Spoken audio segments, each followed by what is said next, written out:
Straight out of hell. Burn! Burn! COVID-19! COVID-19! COVID-19!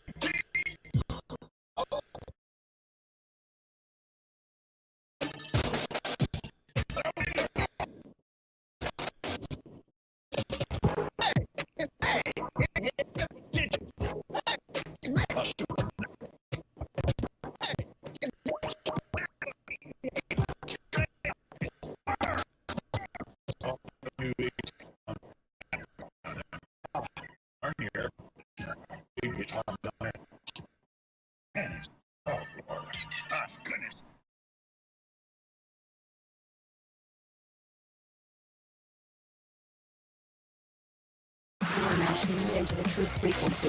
Your protection from deception. This is Truth Frequency Radio. Here we go, hour one.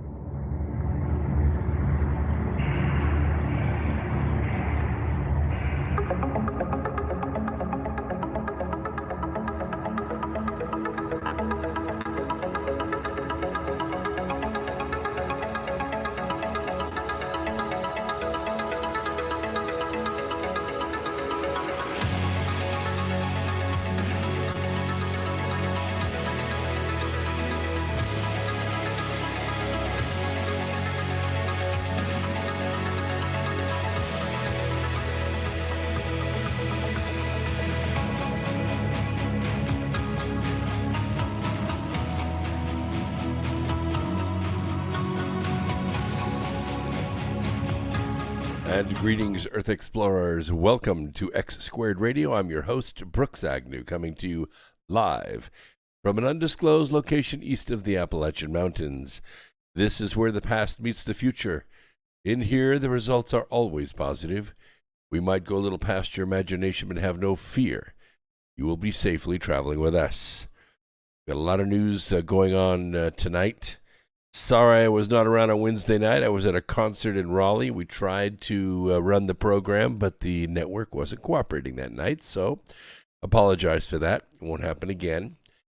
Tonight's opening story, we're going to open with the title tonight. We are streaming to you live through the Truth Frequency Radio Network, where the Truth Freaks hang out. And we are not afraid to let our Truth Freak flag fly. Tuning in here will treat, cure, and prevent the disease of ignorance. We are also streaming to you live on several video platforms: Foxhole, Twitch, Facebook, DLive, Twitter, YouTube, Rumble, and Rockfin. All live, all free, America Free Radio. All right, tonight's story is about Nina Jankowicz. Virtual Joe's new disinformation chief, Nina Jankowicz, argued that Tucker Carlson's online mockery of Vice President Kamala Harris and other women in public life was a threat to national security. She said, "Platforms and governments aren't doing enough. It's time to act. Our national security and democracy are at stake." Yes, I imagine it is, Nina. The Department of Homeland Security, one of the most powerful agencies in the federal government, can virtually make you disappear, announced the creation of the new Disinformation Governance Board, led by none other than the even-tempered, mild-mannered Nina Jankowicz on Wednesday. Yankawish, is it Yankawish?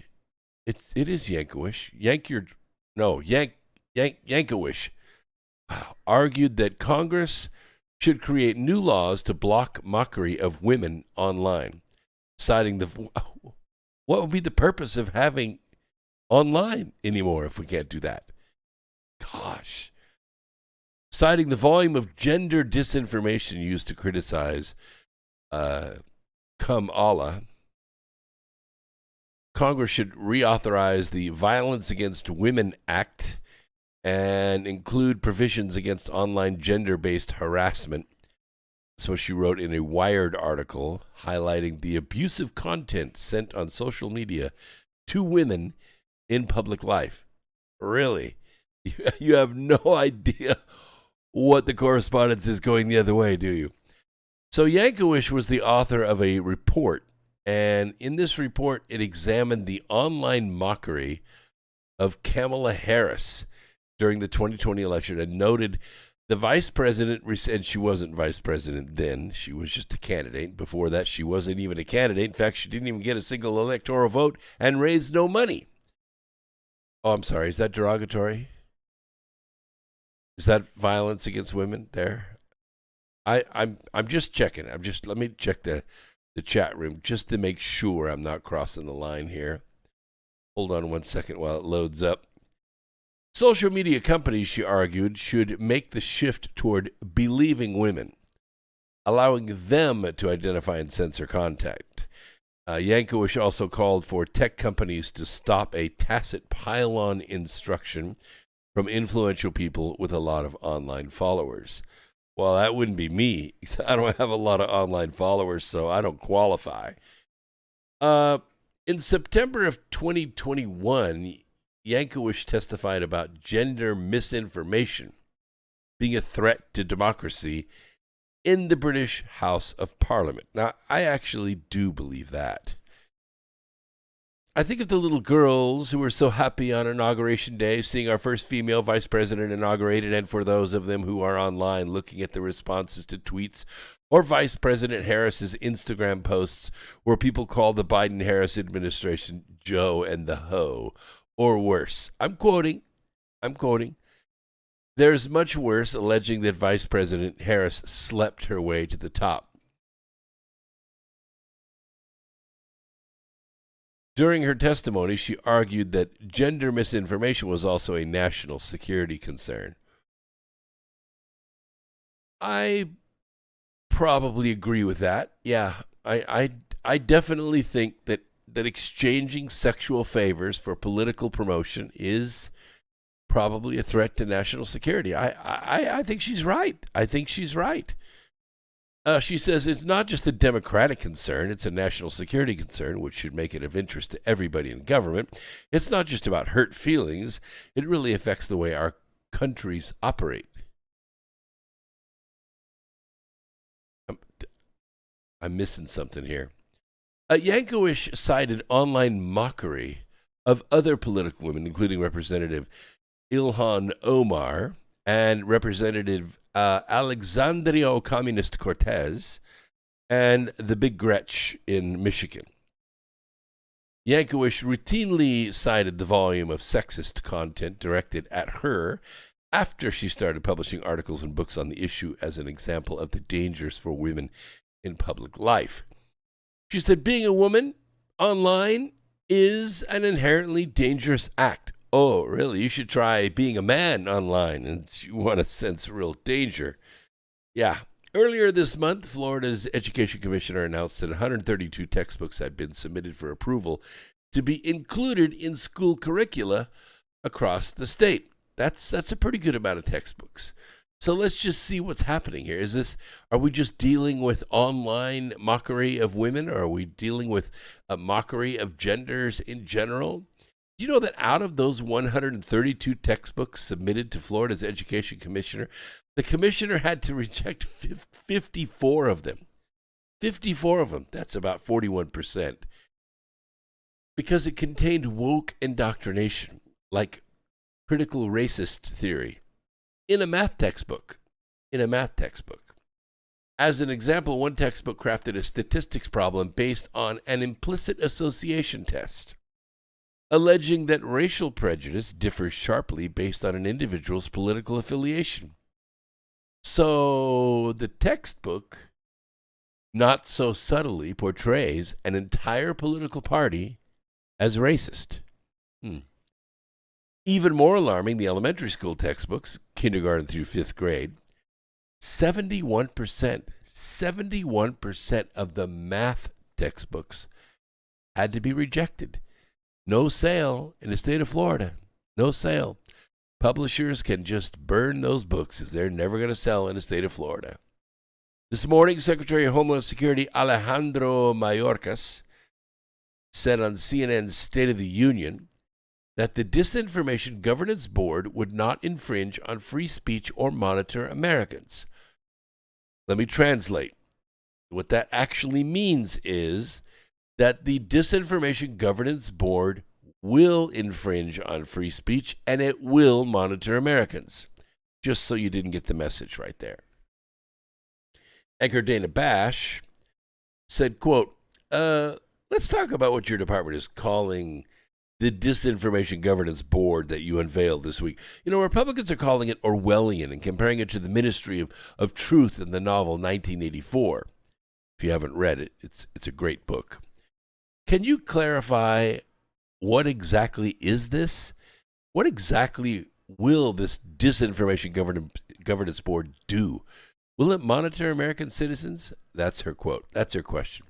And of course, Mayorkas came back and said, Dana, I'm very pleased to do so, which means basically get ready because here it comes. I mean, those criticisms are precisely the opposite of what this small working group within the government of Homeland Security will do. And I think we probably could have done a better job of communicating what it does and does not do.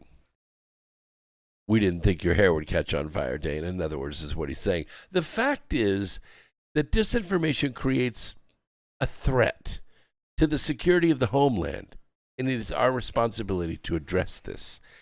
And this department has been addressing it for years, close quote. But he also added, so what it does, it works to ensure that the way in which we address threats, the connectivity between threats and acts of violence, are addressed without infringing on free speech, protecting civil rights and civil liberties, the right of privacy.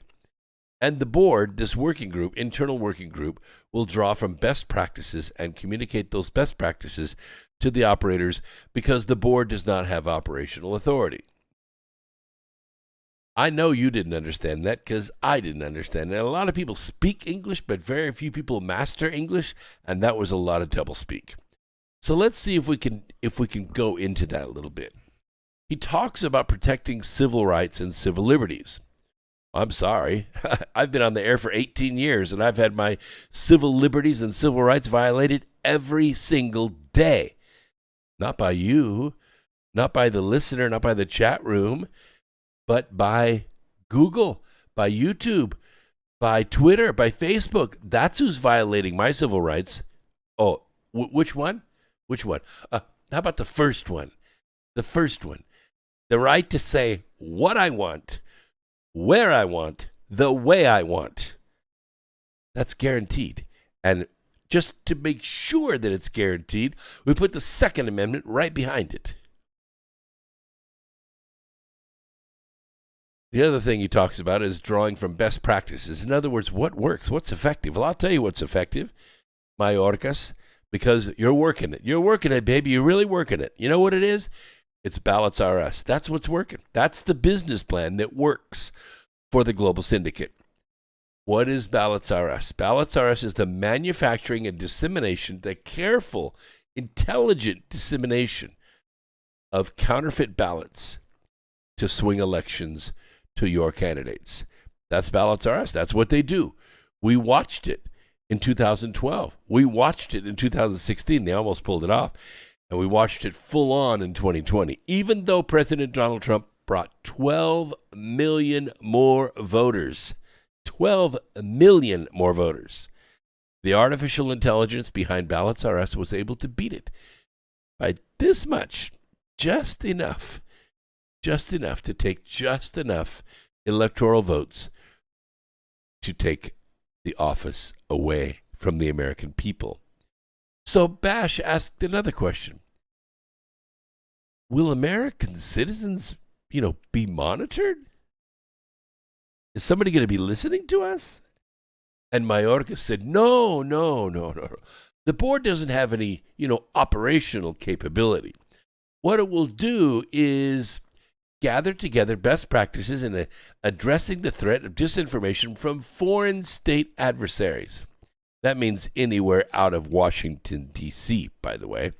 From cartels, and disseminate those best practices to the operators that have been executing and addressing this threat for years.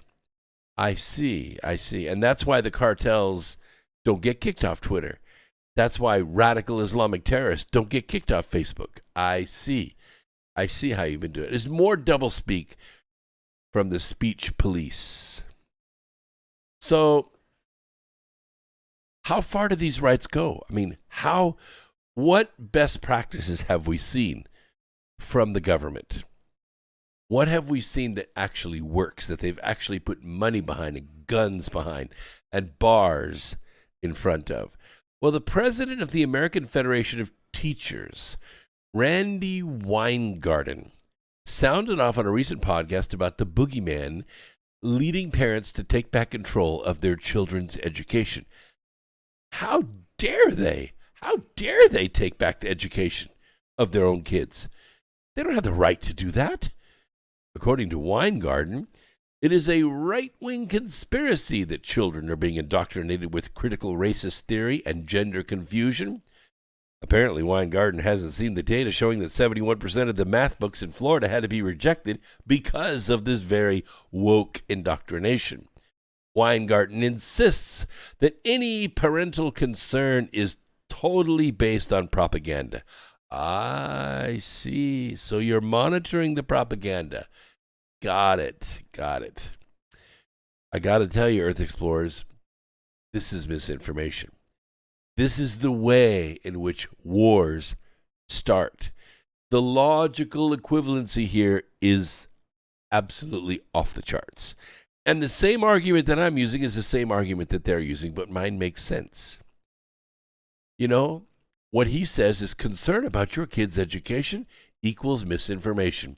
Misinformation equals starting a war. Therefore, concern about your kid's education is starting a war. You damn betcha. You damn betcha. Remember, he said, as president of the American Federation of Teachers, the person is one of the senior education officials in the land of the free. I see. Well, you're not more seasoned and not more senior than me.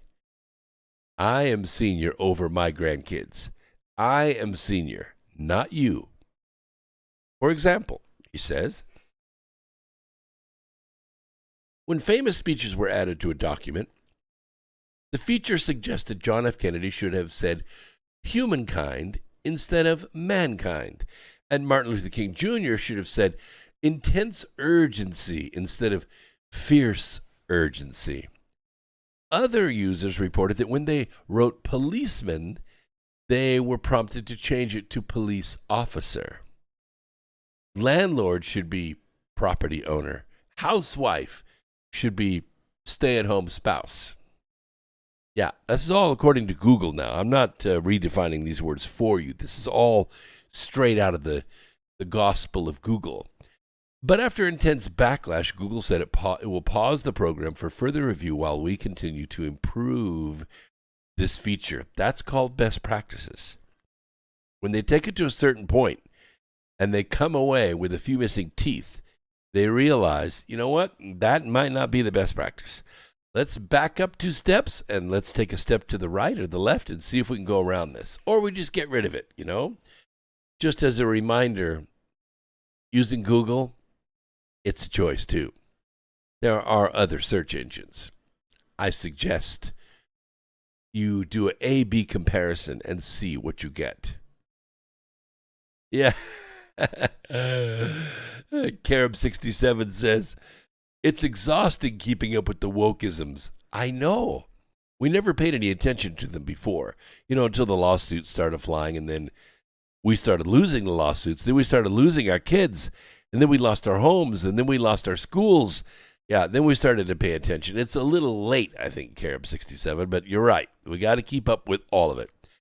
And Bill's Mafia Hitman says, I use DuckDuckGo. So do I. And it's amazing because I'll put in a search into Google and then turn right around and put the same exact words into DuckDuckGo. Totally different list of hits. You see, when browsers first came about, way back in the days of the dial-up modem. You remember? No? Yes? Some of you do remember dial-up modems. Yeah. 56K. We were blazing then, weren't we? Gosh. I would so just not make it through the day at that speed anymore. But we didn't really have, browsers per se. We had Internet Explorer. We had America Online. America Online was the biggest browser ever in those days. And hits, that is to say the popularity of your website with respect to search terms, was totally based on the algorithm of how much traffic did your site get and how close do the words of the title of your website, that is to say the first 50 words in your website, and the search terms, how well do they match up? And, of course, people got smart about it. What they did is they took black backgrounds, and then they wrote with black text over the black background, used cars, like 10,000 times. And what would happen is the search engine, when you put in used cars, your website would come up first because it said used cars, 500 times on the front page. And they got wise to that, and then they corrected. But now what it is not based on traffic. It's not based on how close the search terms are on that they entered into the browser and the first 50 words of your website. Not at all. What it has to do with is, what does Google want you to see? Think about that for a second. What does Google want you to see? Especially when it comes to politics. You put in President Donald Trump, you put in Hillary Clinton, for instance, you're going to get selective content back to you. So when you tell somebody something about, Donald Trump sponsored this bill, people get a blank look on their face. I didn't see that. I don't know nothing about that. I haven't seen anything about that online. That's right. Because they weren't looking for it. They weren't shown it. Because they're looking at Google only and they're not actually doing their own digging, their own investigating, like we do here on this program. So let's see. What do we got here? Oh, thanks, Kathleen. Kathleen watched Saturday Night Live stream. We do Saturday Night Live stream with Mike Barra on Mike Barra 333. And there are four of us on there, Candace Whitelight and TV's Blake Wally and Mike Barra and myself, and we cover the news of the day, and it's unscripted, and we just go for it. We don't take any calls. We do respond somewhat to the chat room, but it is lively, and we go into some pretty deep stuff. We have four different perspectives. We have a tech perspective, a TV perspective, the investigative mind of Mike Barra, and my ability to recall and share facts, and it actually makes for a pretty good program. I wish we had a bigger audience, and it continues to grow. Well, it goes up and down, I guess. That's right. Truth is the Light says, I remember if someone picked up the phone, you lost your modem connection. Yeah, I remember that too. If you had more than one phone in the house, and you would be online answering an email or doing some research or uploading a file, and one of your kids would pick up the phone. Hey, there's no dial tone. And there goes your connection. Yeah, I remember that too. So, just to give you an example of how selective this is, YouTube removed an interview with a detransitioned former trans woman. Okay? So, YouTube, which routinely violates our civil rights here, and we're not going to keep them all through the night tonight because we can only keep them through certain content. After we get to the certain point, we censor YouTube because they censor us, so we do it to them first. Anyway, YouTube recently removed a clip of Tucker Carlson. You know that guy, that really dangerous to our national security. Tucker Carlson was interviewing a woman who says she was brainwashed as a teen into believing that she was a transgender, that she was actually a man. So in the clip, 23-year-old Helena Kirshner explains how teachers and medical professionals around her considered normal insecurity many teens feel with their body to be a sign that she was a transgender. She said this was bolstered by online propaganda, including the idea that just being uncomfortable with your voice on a recording is a sign of gender dysphoria.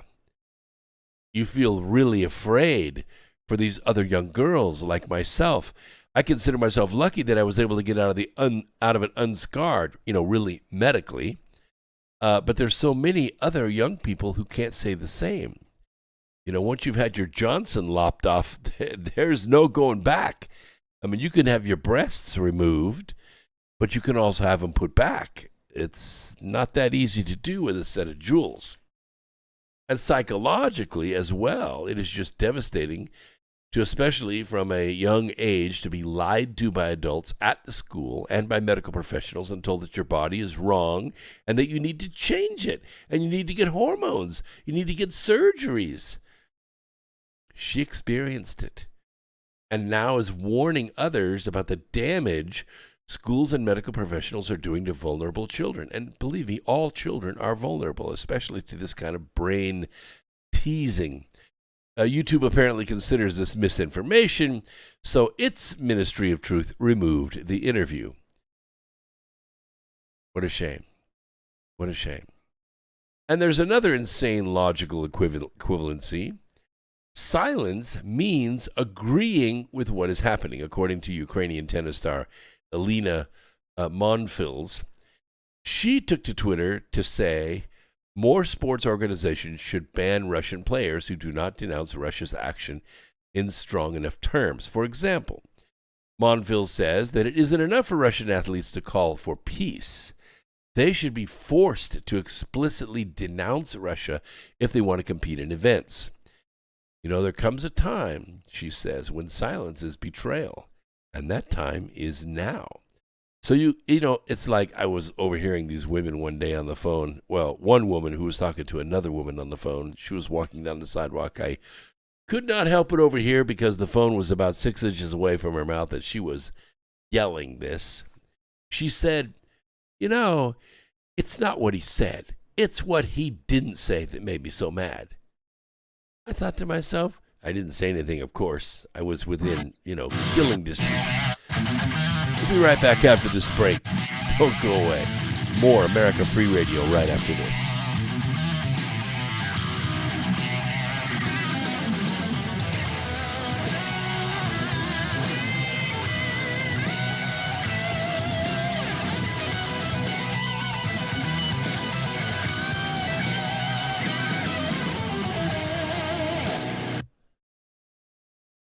A young person starting their career should find something that they're passionate about to do. It's very hard. If you don't love your work, you're never going to be great at it. You guys will find that you have passions, and having a passion is a gift. I think we all have passions, and you don't get to choose them. They pick you, but you have to be alert to them. You have to be looking for them. And when you find your passion, it's a fantastic gift for you because it gives you direction, gives you purpose. All your work won't feel like work to you. Many kids and many grown-ups do figure out over time what their passions are. I don't think it's that hard. I think what happens, though, sometimes is that we let our intellectual selves overrule those passions. You can choose a life of ease and comfort, or you can choose a life of service and adventure. Which one of those, when you're 90 years old, are you going to be more proud of? If you can get your work life to be where you enjoy half of it, that is that is amazing. Extendivite is more than just a heart tonic.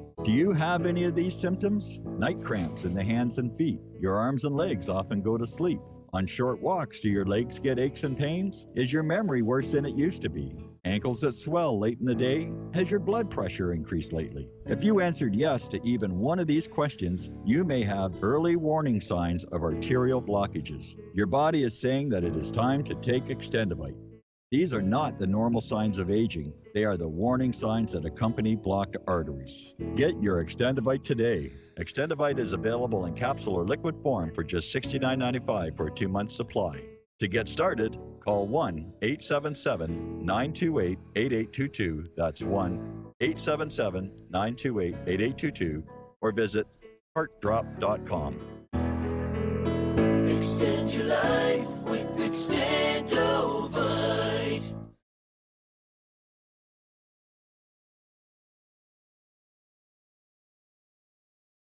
For millennia, mankind has been searching for answers to the big questions, such as, where did the universe come from? Where did we come from? Why are we here? Are we alone? And just what the heck is the Sasquatch all about? I can't promise you answers, and neither can the Woo Crew, but they invite you to join them Friday night at 7 p.m. Eastern, midnight in the UK, for Freaky Friday, exclusively on Truth Frequency Radio. Spirituality, multiverse, quantum mechanics, the occult, and so much conspiracy analysis that it will make your mind melt. Take my word for it. Freaky Friday. It's more than a show. It's a way of life. I am Stephen Hawking, and I am proud to be a Wookiee.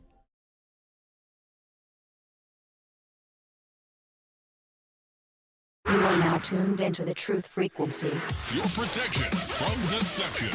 TLR. Truth Frequency Radio.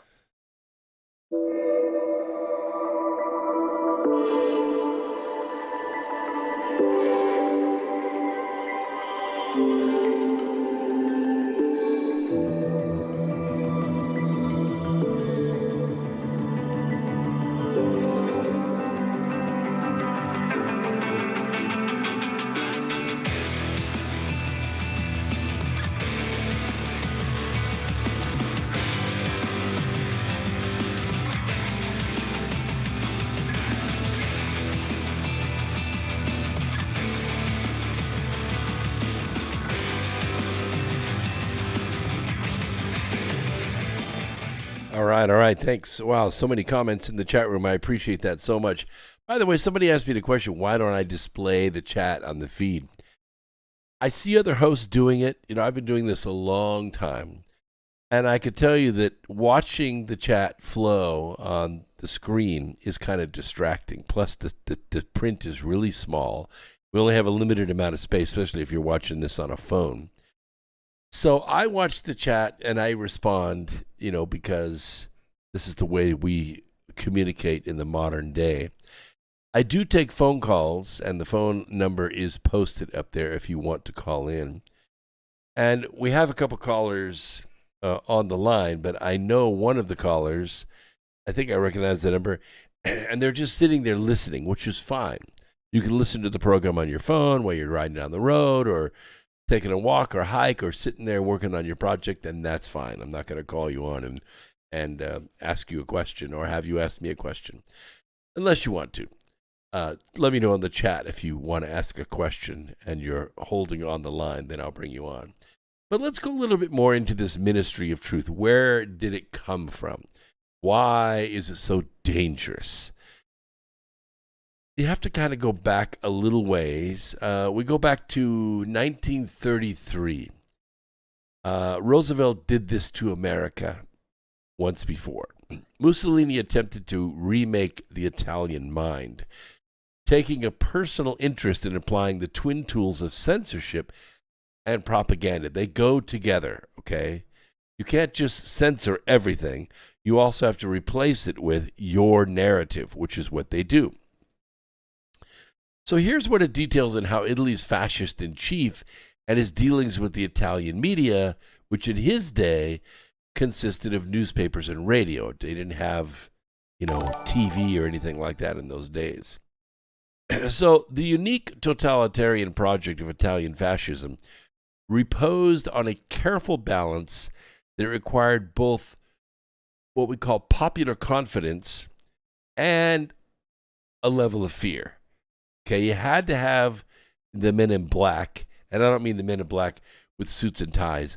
We used to call them the men in blue, but cops don't wear blue anymore. They wear black and dark shades. They don't want you to be comforted by their presence. They want you to be afraid, very afraid when they're around. Even if you're obeying the law, sitting there minding your own business, they operate off of a modus of fear.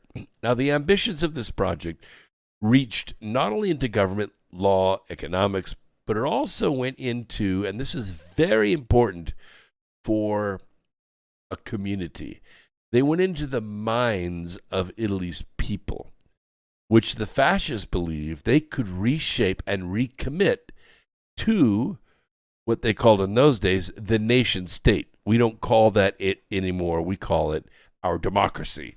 Okay, you hear the leftists, the Marxists, the communists constantly use the word democracy because it's not supposed to make you afraid. But think nation state when they say democracy, and you'll get it. You'll understand what's going on. No such idea of adversarial journalism, of subjecting the actions of the state to investigation and scrutiny. It could not infect the minds of the nation's newspapers, writers, and editors. Rather, Mussolini contended that fascism requires militant journalism. Militant journalism. This is what we have in America. When someone says they're a journalist, 9 times out of 10, they have this militant mission. A militant mission. The country's newspapers presenting themselves as a solid block.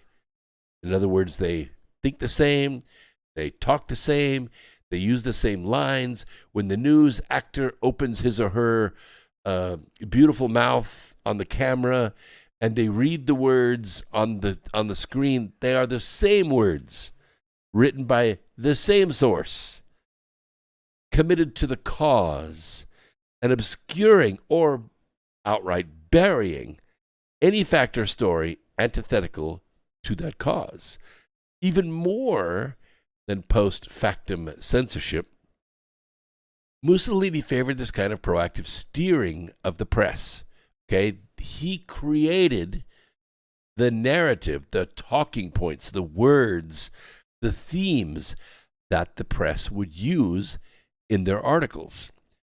And it was hardly subtle, and it was clearly defining this expectation as both military and civilian leader of the people.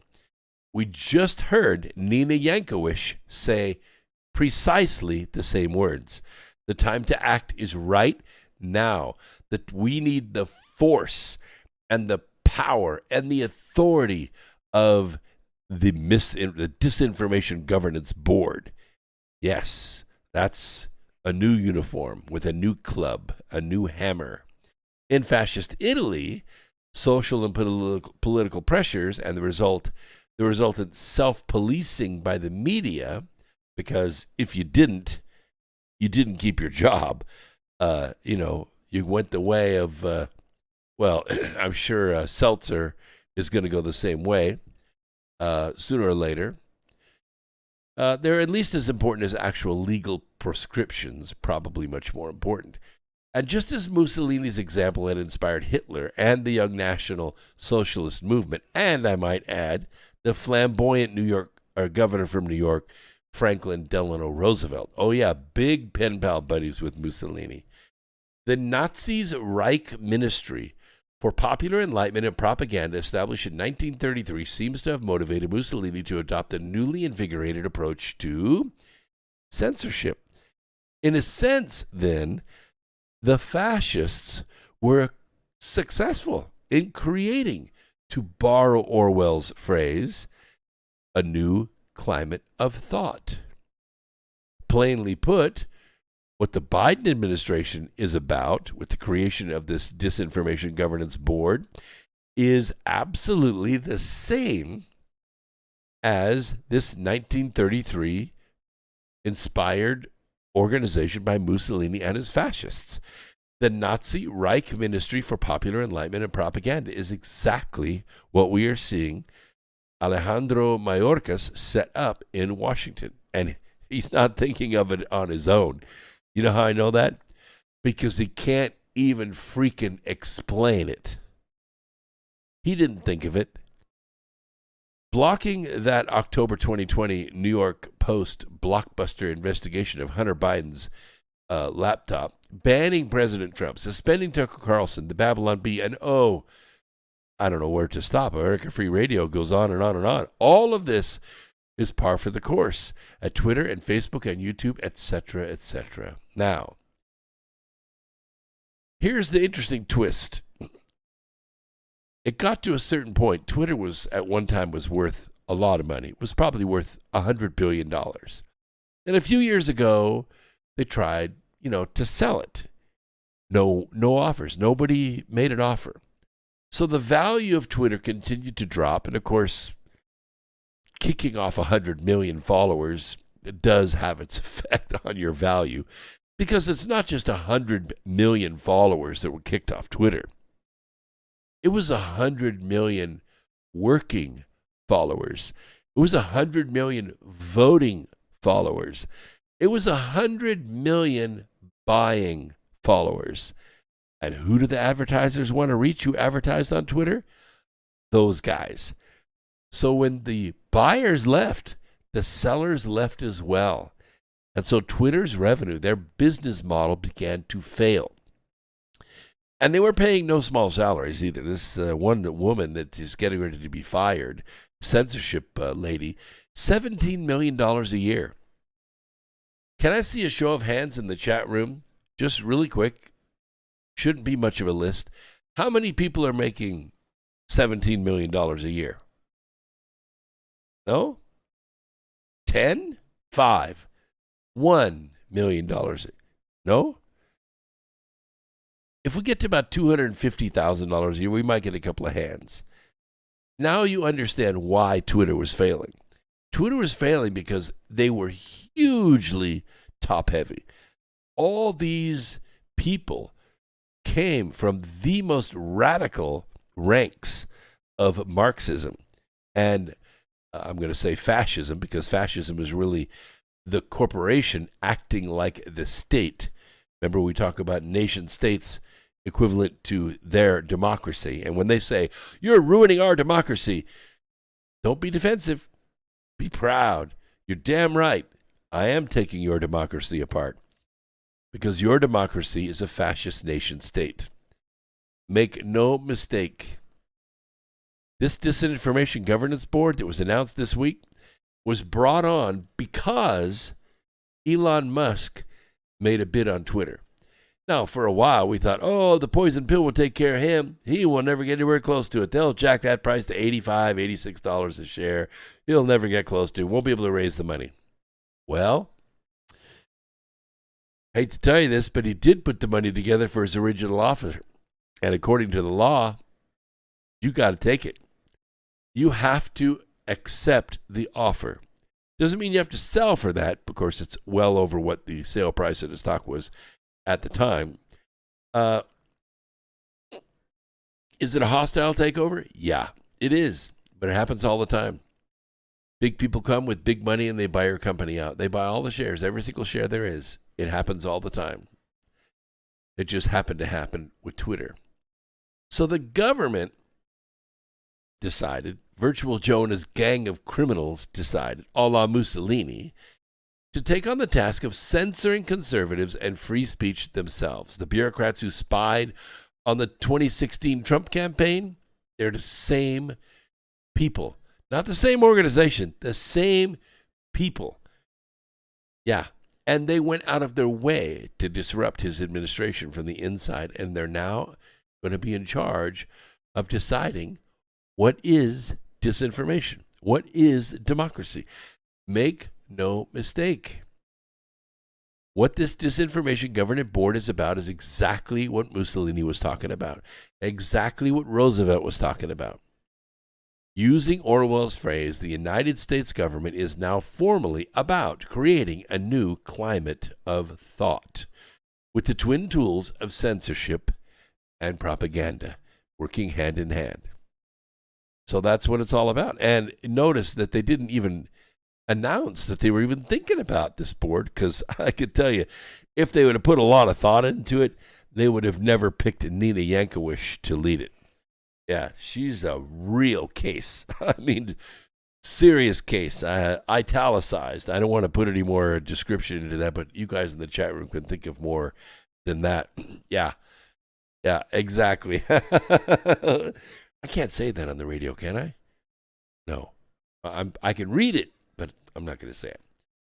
The point is, it isn't over till it's over, in the famous words of Yogi Berra.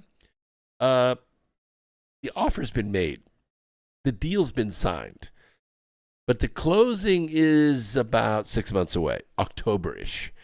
And the wokesters inside of Twitter, and there are a lot of them, thousands of them, they're going to try to slow walk this. They're going to try to make sure all the paperwork isn't in place, some of the bookkeeping is out of order. They're going to try to push it beyond, when, November, beyond the election, because they don't want the patriots to use Twitter to get their ideas out there. They still want to control the ideas. In order to do that, they have to control Twitter. So they're going to try and slow walk it, which is going to mean that the SEC, the Securities and Exchange Commission, which is under the control of the executive, which is Virtual Joe and his gang of criminals, which is reluctantly going along with this only because the law says they have to. But somebody's going to sue. Somebody's going to sue. A lot of people are going to sue. A lot of people are going to sue. They're going to be employee lawsuits, shareholder lawsuits, state lawsuits. Probably the FCC is going to file a lawsuit. It's going to go and go and go. And what they're hoping is that Elon Musk will say, you know what? Screw it. I withdraw my offer. Right? You know I'm right. You know I'm right. You haven't heard it anywhere. I'm just saying. It's a test. I call it a divinity test.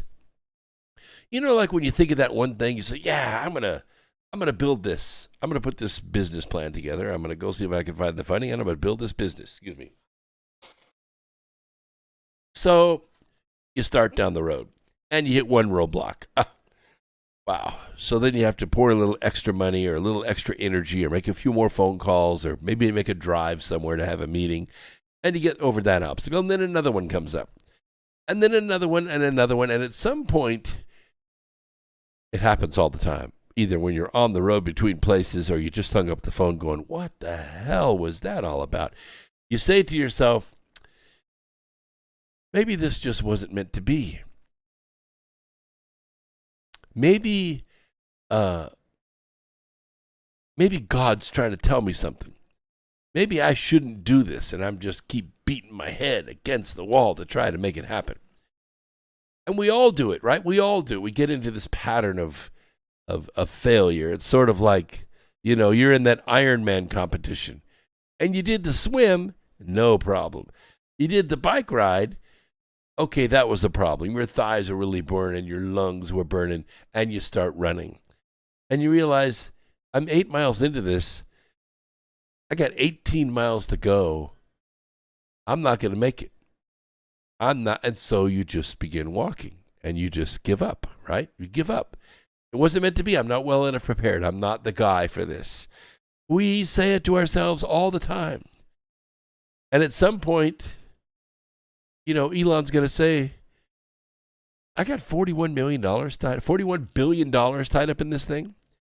People that bought Teslas, government that bought time and space on my rockets, all that money was used to do this.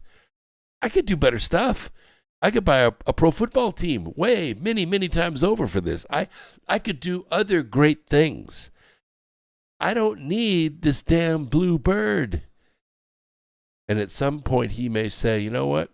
Screw it. I'm done with it. You know it. You know it, right?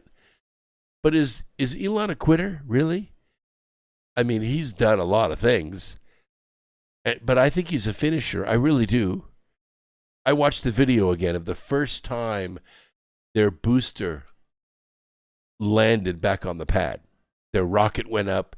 He's watching it on the TV, standing up in the control center. And the rocket takes off, and it gets up, I don't know, several thousand feet, 10,000 feet. And he runs outside, short sleeves, runs outside in the street at night under the street light with his arms folded, leaning way back like this, watching that rocket go up. He was excited. His heart was bursting with pride, that thing going up. But that wasn't all of it. The rocket went up and the boosters peeled off, and they started to fall back to Earth. Or maybe it was one booster, started to fall back to Earth. And everyone in the control center had their hands up to their mouth.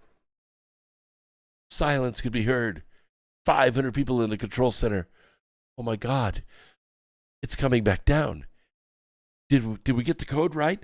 Is the switching work? Is the I/O? Is everything green? I mean, it's just falling, right? And all of a sudden, the retro rocket fires up. It rights itself. The legs come down, and it lands. Wow. He was jumping and dancing and yelling and swinging his arms in the air like a kid that had just had his toy rocket come back safely into the yard. That's Elon Musk. You know what? There's a whole lot of brilliance that goes between the idea and that moment. But there's even more fortitude, even more determination. Because I guarantee you, there were 1,000 times, maybe more than that times, when he said, maybe it's not possible. Maybe we are just not the ones to do this. But they pushed through it. And the next thing, and the next thing. So I don't think Elon's going to give up. I don't think that the fascists inside of Twitter are going to give up. And so I think we are in for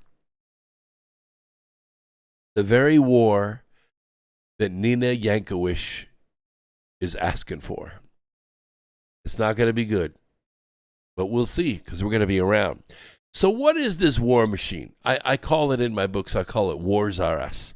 You know, Wars Are Us is who presidents can call when things are really going bad. I don't mean you've been attacked. I don't mean like there's ships off the coast and people invading Florida wearing rubber gum boots. I don't mean that. All that's already been figured out. I mean, things are going bad for you and the polls. We need something. We need something to get my name out of the front pages. We need something else. So they call up Wars Are Us. And Wars Are Us has these manila envelopes, has library shelves full of manila envelopes, all kinds of battle plans that they have thought up and thought through and budgeted and staffed, all ready to go. And all you really have to do is just open one up, open the envelope and lay out the cards and start launching the bombs. That's Wars Are Us. It is one of the most powerful departments in the global syndicate. There's certainly a rival with the CDC, for the most deadly, but they rival the media empire as the most powerful. And when the Americans stole the nuclear triggers from Germany right before the end of World War II, they realized that the theory behind splitting the atom had been weaponized. They figured it out. The Germans had figured it out. They hoped that Germany did not have the time to build 2 more triggers. And within hours of the success of the atomic cannon built for Trinity, Truman was notified the damn thing worked. Even Oppenheimer was amazed at the yield.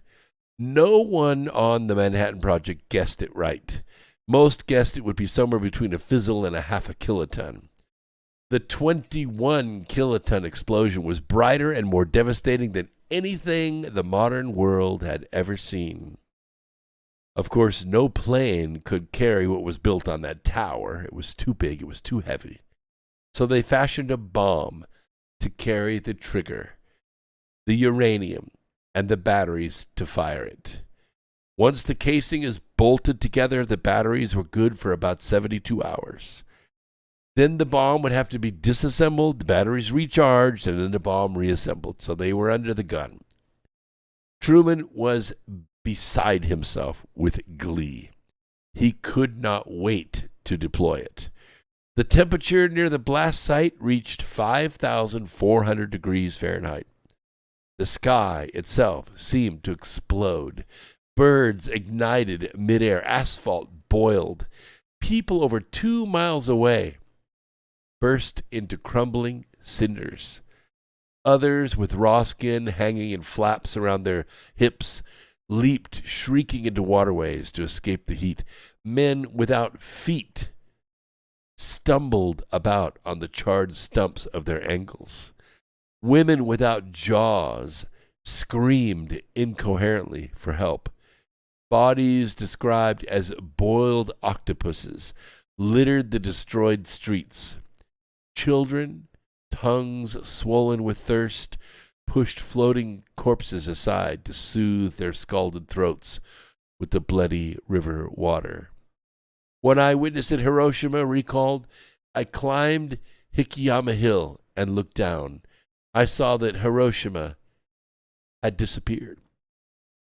I was shocked by the sight. Of course, I saw many dreadful scenes after that, but that experience, looking down and finding nothing left of the city of Hiroshima, was so shocking that I simply can't express what I felt. Hiroshima no longer existed. That was mainly what I saw. Hiroshima was just gone." Approximately 80,000 people were killed as a direct result of that blast, and another 35,000 were injured. At least another 60,000 would be dead by the end of the year from the effects of that atomic fallout. The president released a press release, which read in part, he didn't let us know he was going to do it. 16 hours ago, an American airplane dropped one bomb on Hiroshima and destroyed its usefulness to the enemy. If they do not now accept our terms, they may expect a rain of ruin from the air, the likes of which has never been seen on this earth.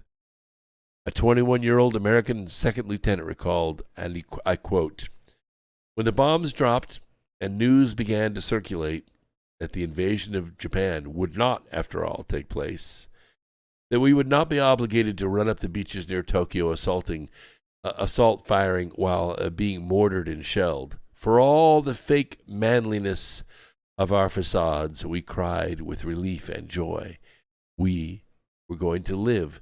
We were going to grow up to adulthood after all." I've got more after the break. You find out what it is Virtual Joe and his gang of criminals are pushing for right now. It's important that you stick around. We'll be right back after this.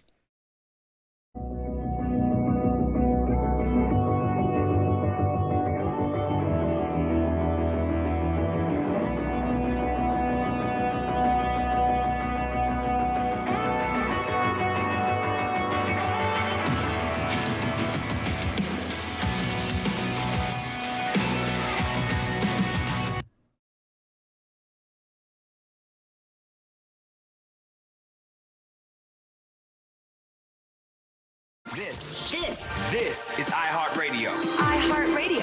iHeartRadio makes you want to move. When you have a great melody, a song can last Forever. Instantly connected. I love it when the beat goes. Did you know you can listen to Truth Frequency Radio on iHeartRadio? Just download the app to your smart car, smartphone, or smart TV and get the best of TFR wherever you are. iHeartRadio. I'll see you there. So, you love talk radio? Then you'll love TalkStreamLive.com. TalkStream Live is always on, 24/7, with the best streaming talk shows. Find your favorite talkers and discover some new ones. It's free, readily available online or on mobile with any smartphone or tablet. Finding your favorite talk shows all in one place has gotten a whole lot easier. Just go to TalkStreamLive.com. Be sure to download the free apps from Google Play or the iTunes App Store. Thank you. This may be the most important speech I've ever made. Well, it's about time. It was a massive dump, and to this day everyone's trying to figure out where did it come from. Massive dump, wow, in the Senate. And this is just the tip of the iceberg. Massive dump, and to this day everyone's trying to figure out where did it come from. Massive dump, wow. But I went from leading by a lot to losing by a little. We used to have what was called Election Day. Now we have election days, weeks and months. Lots of bad things happened. What can I say? Wow, it was a massive dump. Our country cannot live with this election. Right now, we're worried about the present and what went on with an election that we won without question. In Pennsylvania, large amounts of dump. All over the country, dump. Nevada and California said dump. Right here in Washington. It was a massive dump. And to this day, everyone's trying to figure out where did it come from. Massive dump. Wow. In the Senate. And this is just the tip of the iceberg. Massive dump. And to this day, everyone's trying to figure out where did it come from? Massive dump. Wow. But I went from leading by a lot to losing by a little. So many got ballots, they didn't even know what they were for. And again, so many received more than one ballot. In some cases, more than two ballots. What? If you were a Democrat, we're going to fix up your ballot, make sure it's perfect. If you were a Republican, don't even talk about it. Can you believe this? The hardest thing I have to do is dump. When they're irregular, dump. Let's go on to the next dump. It's because they know they are hiding with a massive dump. And to this day, everyone's trying to figure out where did it come from? Massive dump. Wow. In the Senate. And this is just the tip of the iceberg. Massive dump. And to this day, everyone's trying to figure out where did it come from? Massive dump. Wow. But I went from leading by... This is Truth Frequency Radio. The wicked ones obviously under heavy Masonic influence.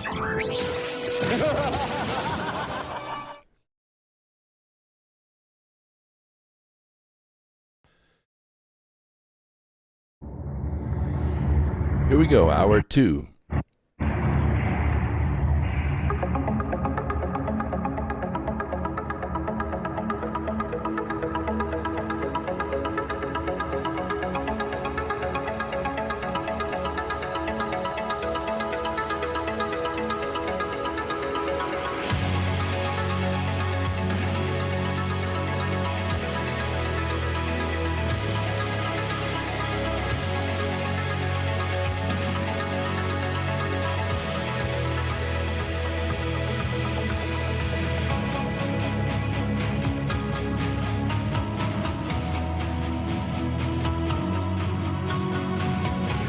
By the way, thank you for noticing I'm rocking my Freedom Truckers hat.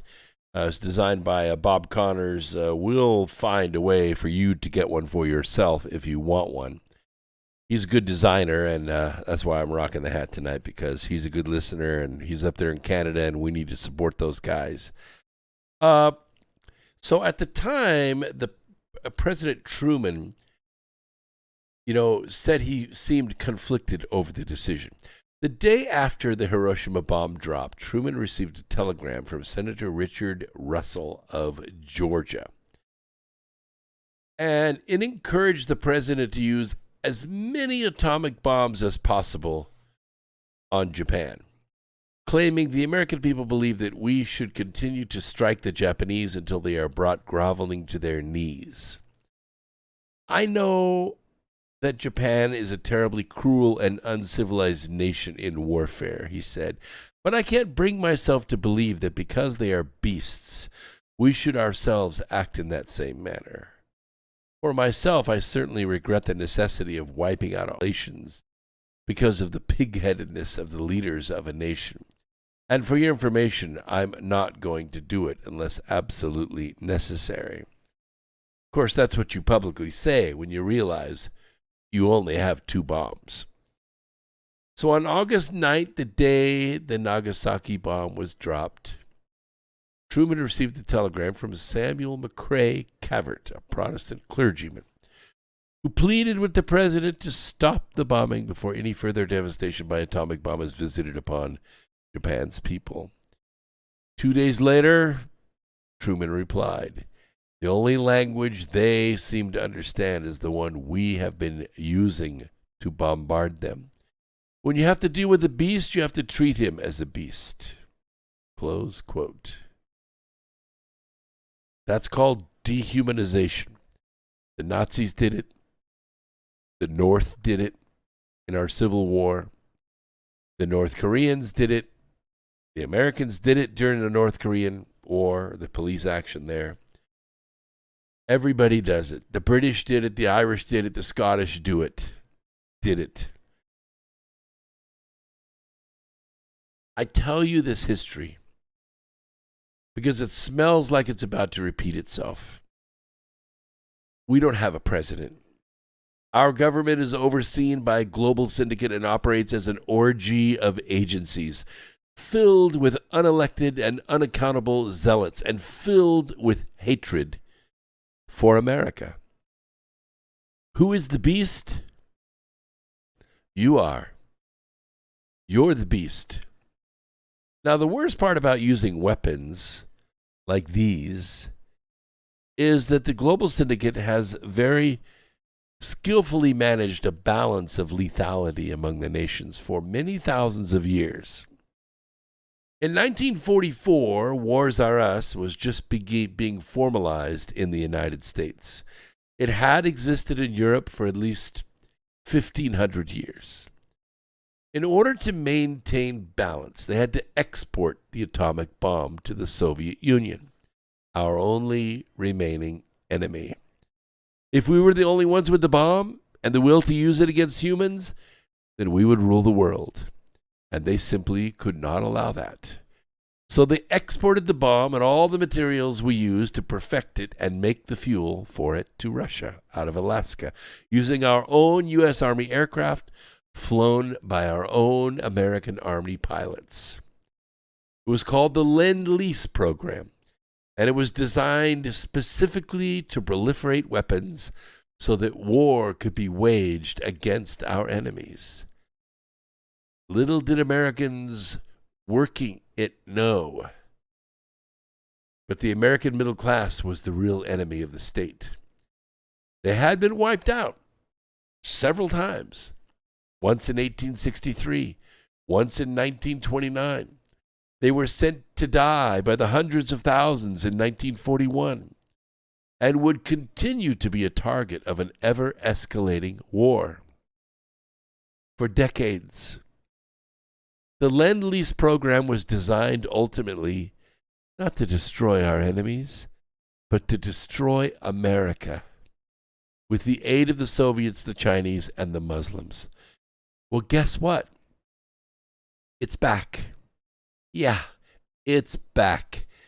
Thursday of this week, the House overwhelmingly approved a bill that would revive the World War II era Lend-Lease program. For what? Well, for Ukraine, of course. In another effort to pour weapons into the country. The Lend-Lease program was used to ship arms to the Soviet Union, to China, to the UK, and other U.S. allies during World War II. The bill passed through the Senate earlier this month, and it is now headed to Virtual Joe's desk, where it most assuredly will be signed into law. The Lend-Lease program will ramp up arms shipments to Kiev by allowing the U.S. to give weapons to Ukraine free of charge, while technically requiring payment at a later date. In other words, saddling the country in untenable debt, as well as destroying every single city in that country. According to a summary of the bill, it would temporarily waive certain requirements related to the president's authority to lend or lease defense articles if the defense articles are intended for Ukraine's government and necessary to protect civilians in Ukraine from Russian military invasion. It doesn't say anything about the Ukrainians shelling the Russians in Ukraine for the last 8 years like they have been doing. The U.S. would be to send weapons to Ukraine under the legislation for however long the current conflict lasts. How long is that? However long it takes. Best practices, you know. According to the summary, it will remain in effect until the conflict beginning with Russia's annexation of the Crimea region of Ukraine in 2014 has ceased. In other words, Russia's defeated.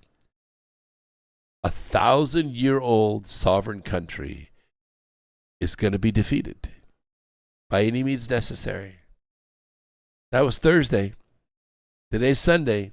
In 3 days, the legislation passed the House 417 to 10. Did you know it was coming? Bet you didn't. Bet you didn't even have time to call your congressman and say, don't you dare vote for this piece of crap. The no votes, by the way, came from Andy Biggs, Arizona, Paul Gosar, Arizona, Ralph Norman, South Carolina, Tom Tiffany, Wisconsin, Marjorie Taylor Greene from Georgia, Dan Bishop from North Carolina, Warren Davidson of Ohio, Scott Perry of Pennsylvania, and Matt Gaetz of Florida, and Thomas Massey of Kentucky. The passage of the bill came the same day Virtual Joe asked Congress for a massive new $33 billion assistance package for Ukraine. And who's going to pay for it? You are. And by the way, it includes $20.4 billion for military aid. That doesn't mean rebuilding roads. That doesn't mean rebuilding apartment buildings or moving rubble out of the way. No. Russia's doing that today. Today, Russian heavy equipment is in Mariupol, clearing rubble away, hauling it off, clearing the streets, hauling in food, clothing, water, setting up aid stations. That's what Russia's doing in Mariupol today. Remember, it's not just the Russians who are the target of this program. It's you. I just wanted you to think about that. I don't know what we can do about it. I'm just trying to make you aware of what's going on. Yeah, it's a noble gesture, Lori Hickman. Stop paying taxes. I don't think anybody can do that.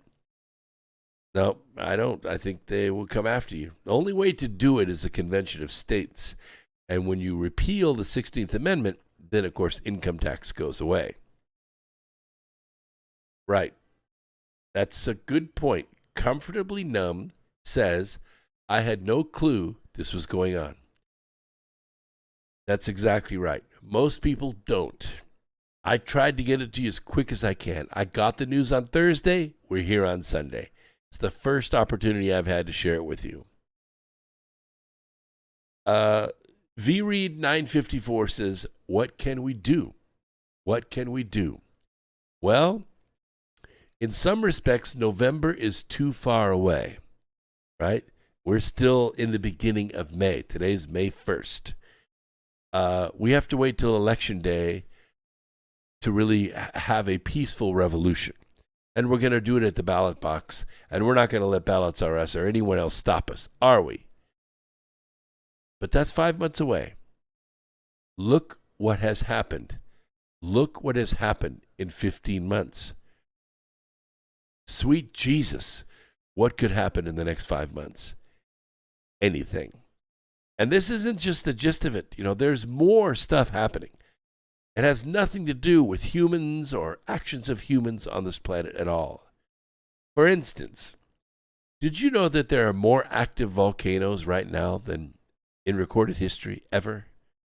Did you know that one of those volcanoes in Indonesia is surrounded by water? And that it blows, and by the way, it has been really ramping up its activity in the last few days. If it blows, the tsunami would wipe out about 20% of the world's population. Yeah, I hate to tell you this, but 90% of the world's population, 90% of the world's population lives within 20 miles of a coast. And a tsunami that size would devastate 20 miles inland, depending on how high the altitude is. But it would devastate everything. And it would take a long, long time to recover. You remember the last tsunami they had in Malaysia? You remember that? It wiped out about 2 miles of beach. There was nothing. You look at the before and after pictures, there were buildings and streets and shops and hotels all gone. Nothing but clean sand after that. Yeah. And it wasn't a small tsunami. This thing was tall and it was fast and there was no getting away from it. Sorry, I have allergies today. Been out riding the motorcycle, so I'm dealing with it. That's a good question. Is TFR still around? My TFR app is not populating in my paranormal app and didn't last week either. We're lucky to have the bumper music. A lot of nefarious activity has happened against TFR. Chris is dealing with it. We're trying our best. At least we have bumper music every 30 minutes. We'll deal with it. If you want to listen to the program live and you can't hear it on TFR, you can't hear it on iHeart or TuneIn or any of the other audio streams, feel free to go to any one of the video streams that we're using. Rockfin or Rumble or YouTube or Facebook or Twitter or DLive or Twitch. We're live right now on all of them. So pick one. And if you miss any of tonight's program, after the program, you can go to any one of those venues and listen to the whole thing. And you can even speed it up in case I'm talking too slow for you. All right, let's talk a little bit about the space lords of war. We see a lot going on here. I can't tell you how many times I've heard the freeloaders scream about the space program. I read just this week about how Elon can buy Twitter, but he can't end world hunger. Let me tell you something. There is no child that goes hungry in America. Take a look around, people. Look at the snapshot of the boardwalk in Florida or New Jersey from 1965 and compare it to the same spot today. People are at least 40% heavier. Nobody goes hungry in this country. The only people starving right now are in the world are in a tunnel system under the Azovstal steel factory in Ukraine. The true battle for Earth is taking place right now over our heads.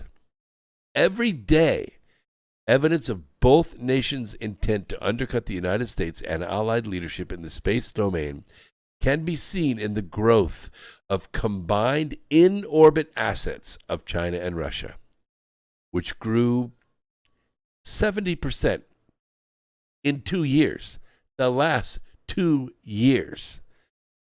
Yeah, while Virtua Joe and his gang of criminals were robbing the cash drawer of everything that wasn't nailed down, our enemies were launching space-based weapons.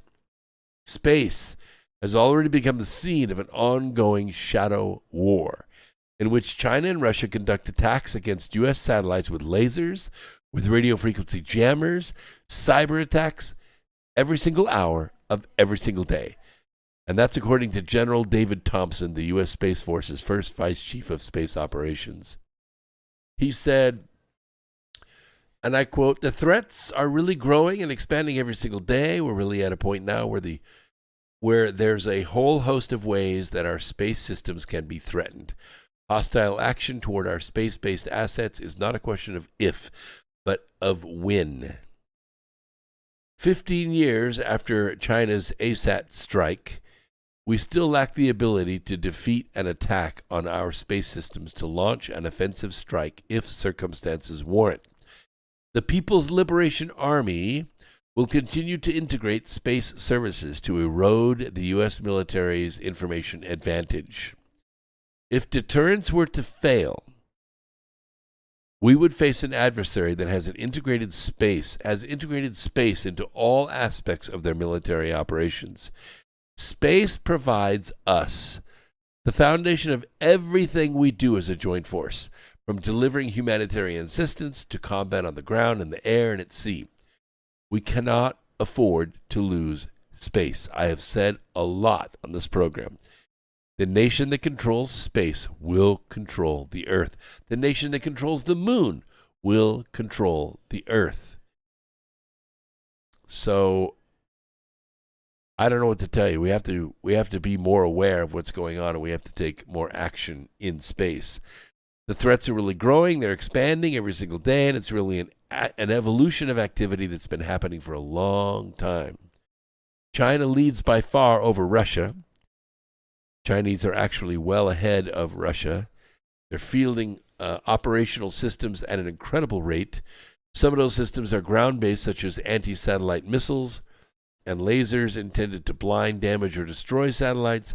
Others are space-based, such as orbiting killer satellites programmed to attack other satellites at a certain point in time, whether with blinding lasers, robotic arms, or other means to destroy or incapacitate our satellites.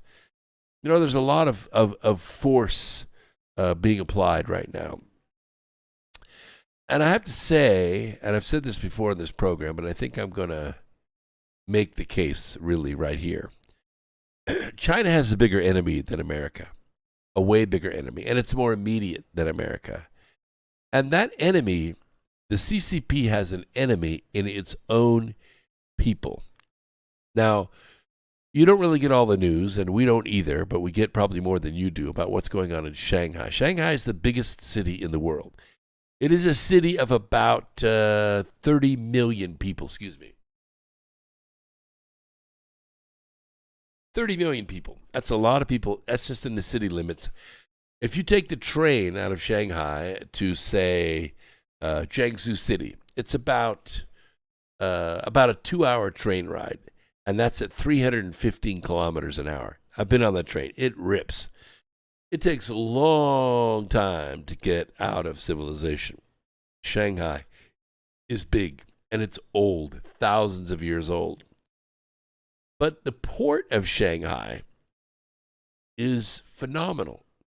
The port of Shenzhen is phenomenal. In fact, if we look at all of the ports in China over the last 30 days, we see a phenomenon not very much unlike what happened outside of Long Beach when Virtual Joe and his gang of criminals took over Washington.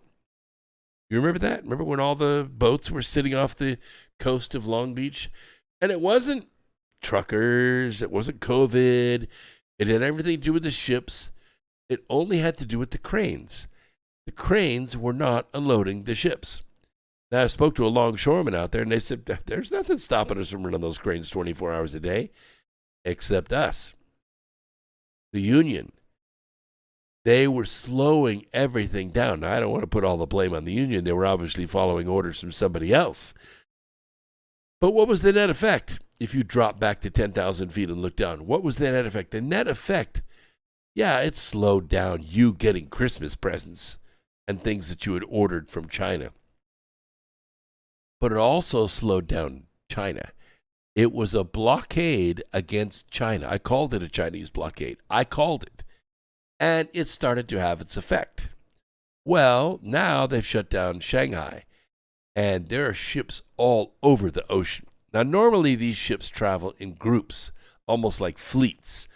Maybe it's to communicate with one another, to protect one another, I don't know. They just travel in fleets in the ocean. They don't travel one ship at a time. But these ships are scattered all over the place in the water. And you know what that tells me? Tells me they're empty. They're empty. They don't have any cargo. They're just out at sea, putting around, waiting for an opening at the port. And it's having its effect because, not so much at our stores, because we do get a lot of food from China, but it's having its effect on small things like plastic cups and napkins and, all kinds of stuff that we take for granted that's made by the boatload in China. We're short of it. You don't get what it is, that we normally order. And there are other things, like one of the things I know about that you probably don't know about is motor commutators. Electric motors have a moving device inside them. It's the armature. We call it the commutator. It is the center part of the motor that spins and, generates or transfers the torque to some gearbox or some belt or something.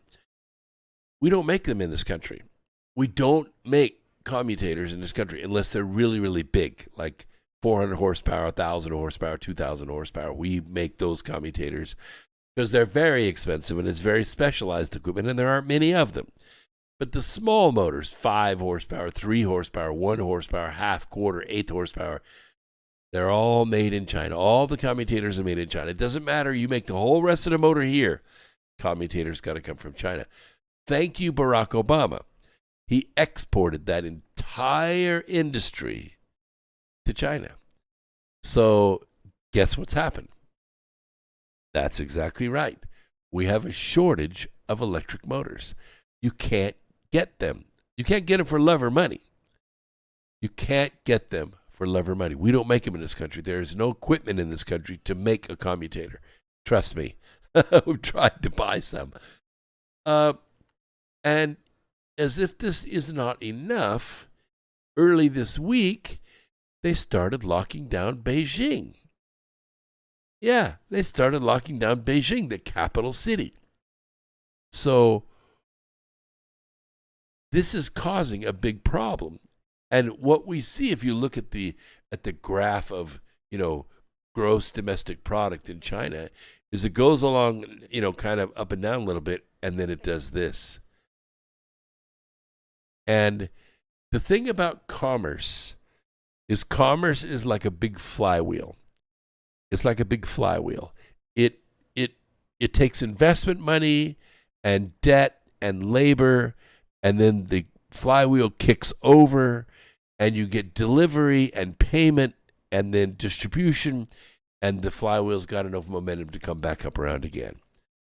But if one of those activities stops, you can't transfer the money, there's no labor to do the work, there's no shipping to deliver the product. What happens is the flywheel slows down. The flywheel slows down. And you know what's really, really, really hard to do? Kickstart that flywheel. It's really hard to get the flywheel going. It takes a while. Because somebody, the banks, the government, the people, somebody has to take the risk. Somebody has to put the money into it to get it to roll over. Now, we can't do it in this country. In this country, putting the money into the flywheel is damn near illegal. Because of Dodd-Frank, because of the Grassley amendments and all this, it is Sarbanes-Oxley, and the list goes on and on. Because of these financial regulations, investors don't exist for startups. We can't start the flywheel. Just look at the one industry I just mentioned, motor commutators. My God, what a golden opportunity. If some investor were to step forward and say, I'm going to buy some commutator winding equipment. It ain't big. It ain't really expensive. I got real estate. I got tons of empty factory space. Let's buy some equipment, hire some people to train our people, figure out how to make commutators, and let's make some orders. Can't happen. Cannot happen in the United States of America unless somebody like Elon Musk comes up with money. And how many people bid on Twitter? I'm listening. Oh, that's right, none. You know why? Because Elon Musk was the only guy with the balls and the money to do it. That's where we're at. That's why we're at the lowest level of startups in this country ever. Quick break. We'll be right back.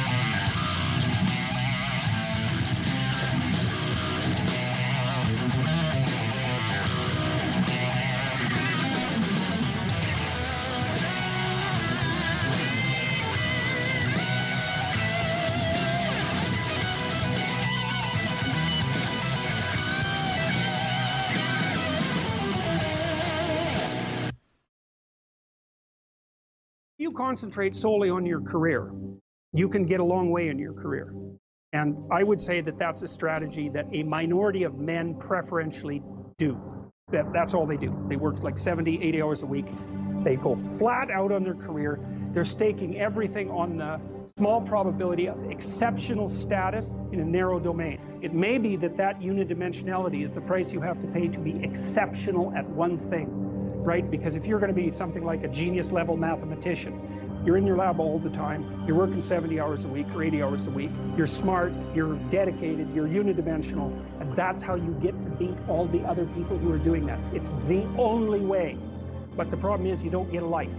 Now, well, first of all, you're a rare person, and second, you're going to pay for it. But fine, more power to you. But it's a risky business to do that. You sacrifice a lot for it.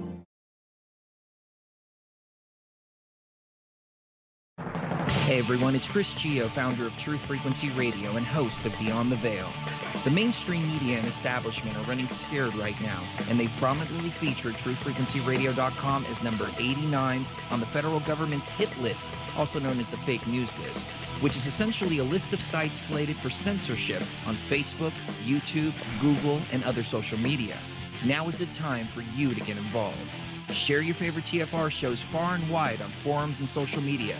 Tell your friends and family about your favorite shows. If you're a business owner, get in touch with us to feature your product or service right here on TFR.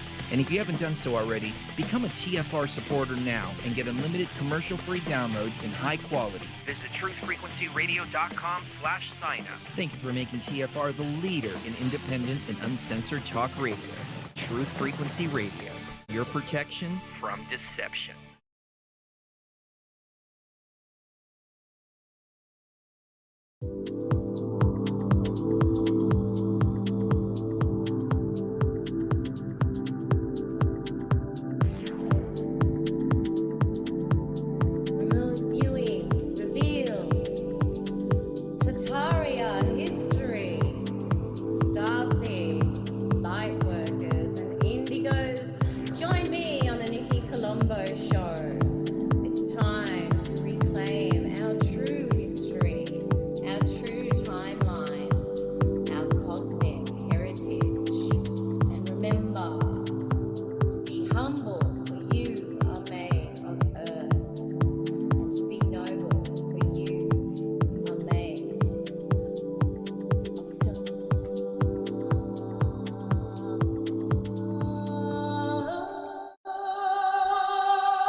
Real people, real radio.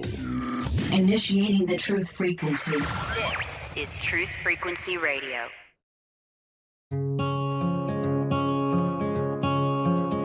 I've been waiting for this moment since my first breath in. Never would have thought I'd be afraid to begin, but here I am, the edge of the water, wondering if I can swim. Never seem to notice all the days pass through, but in this final moment I'm still chasing the truth. I want an explanation why I can't stay here forever in my youth.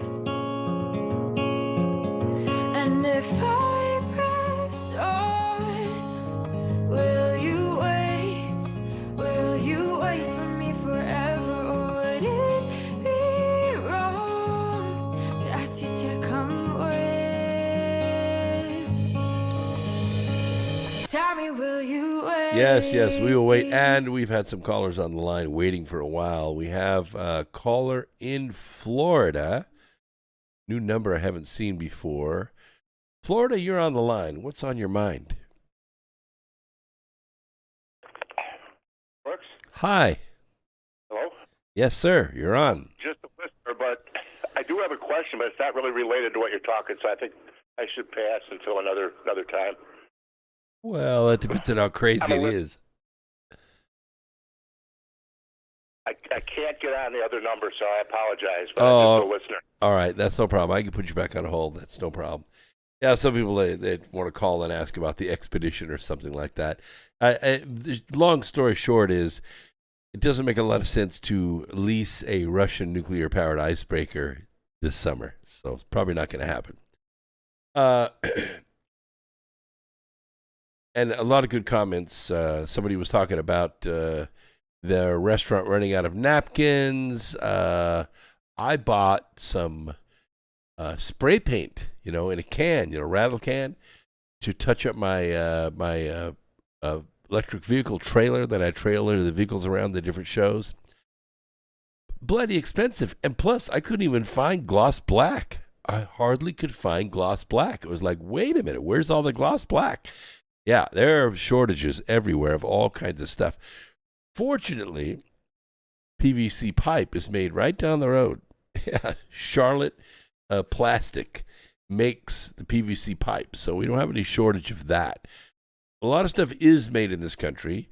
In the chat room, they're talking about in the old days, nothing was made overseas. Everything was made here. But, shareholders are kind of funny like that. They say, well, let's see, wait a minute. We make a 12% profit if we make it in Indiana. We make 18% profit if we make it in Vietnam. Yeah, let's do that. And they totally forget about the idea that the employees that used to work at their Indiana plant or their Arkansas plant or their Ohio plant, they can't afford to buy their product anymore because they don't have a job. You need to think about that. You need to think about that. Yeah, there are a lot of things we could build overseas. We could make our wiring harnesses overseas. We could make our battery packs overseas, and we might save a little bit of money. But then who's going to buy our electric vehicles? Who's going to buy them? Nobody that works for us will buy an electric vehicle if they lose their job, right? The best thing to do is hire Americans so they will buy American, right? This is the way it's done.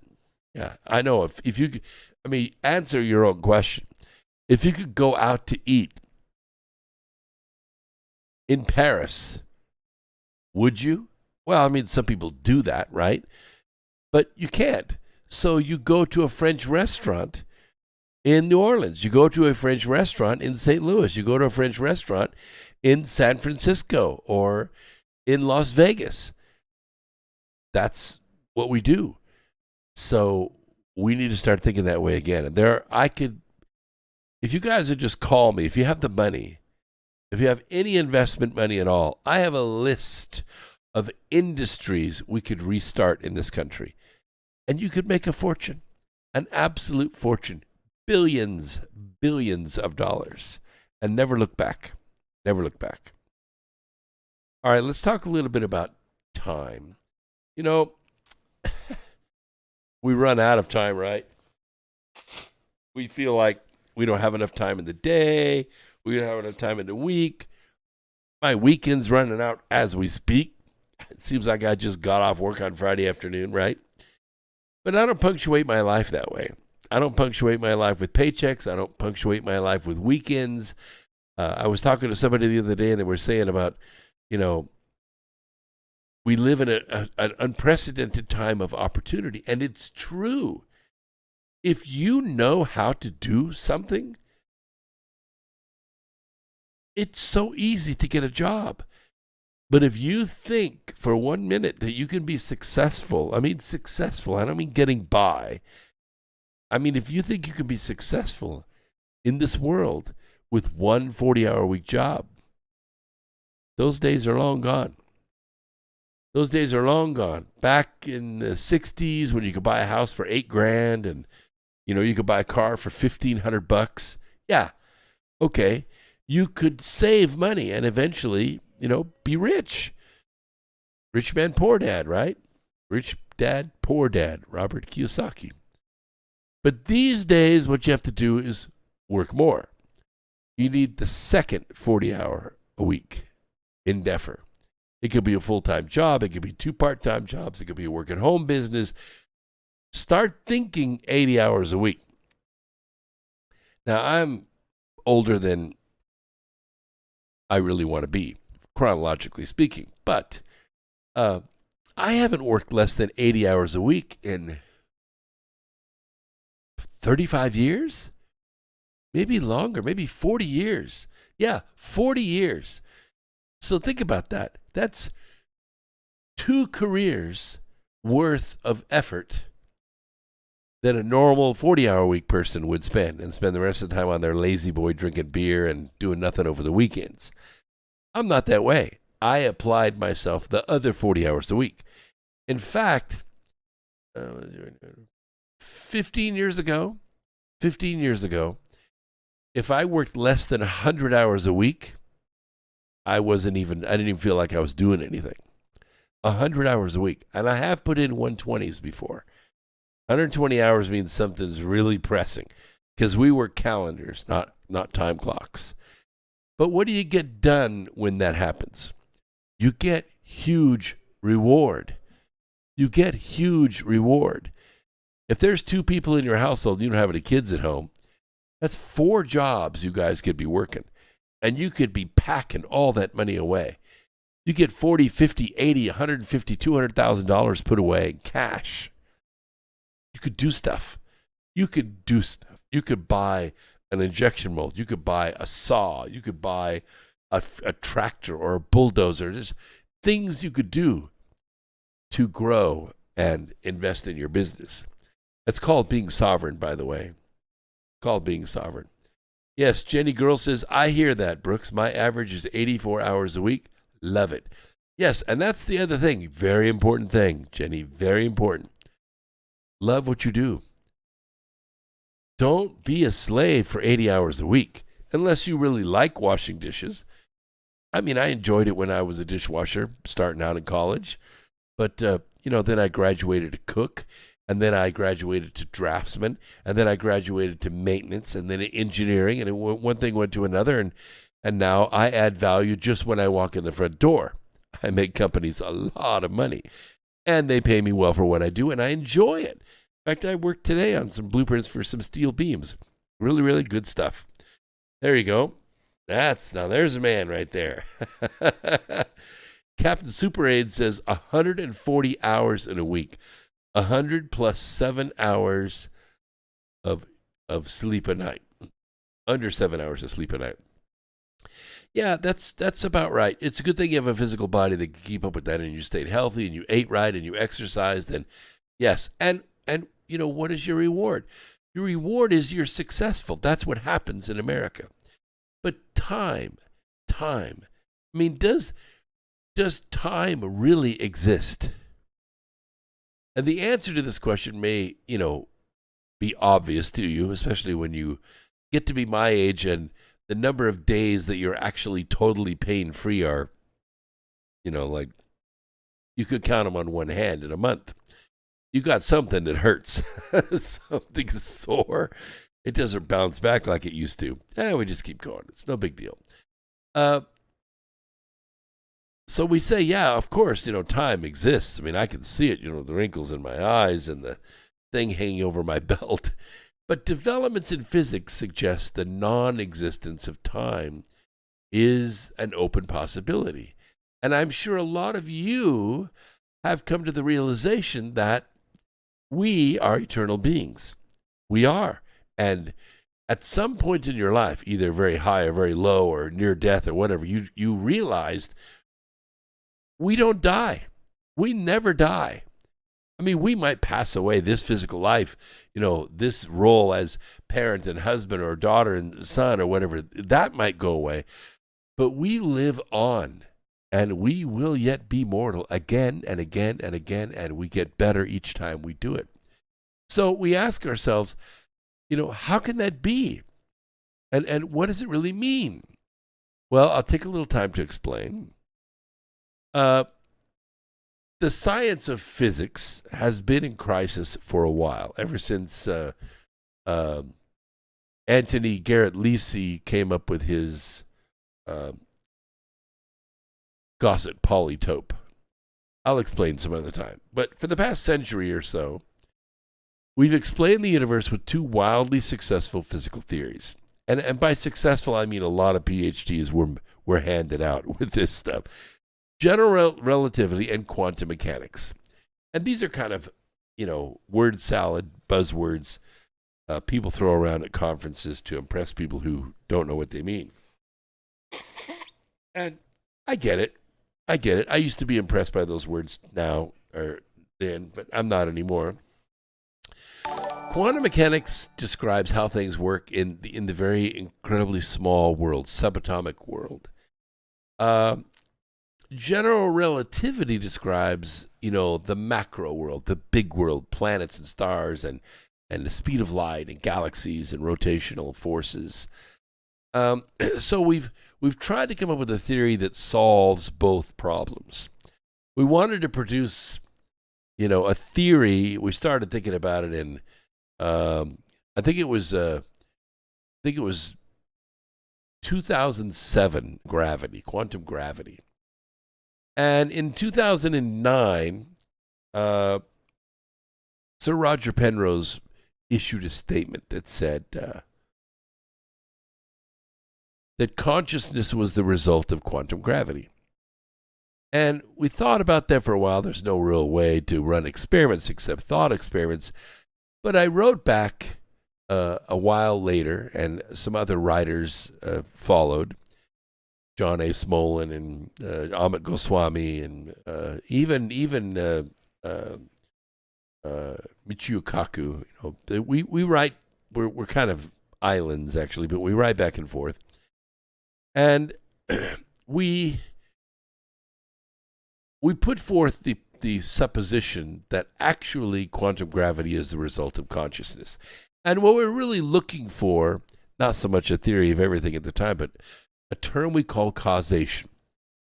So it turns out that producing a theory of quantum gravity is not easy. It is not easy. And until Garrett Lisi came up with his Gaussian polytope, we really didn't know the origin of things like the golden mean, but now we do.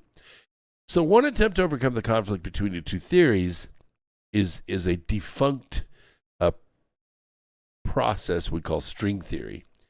It's not really a theory anymore. It doesn't hold any water anymore.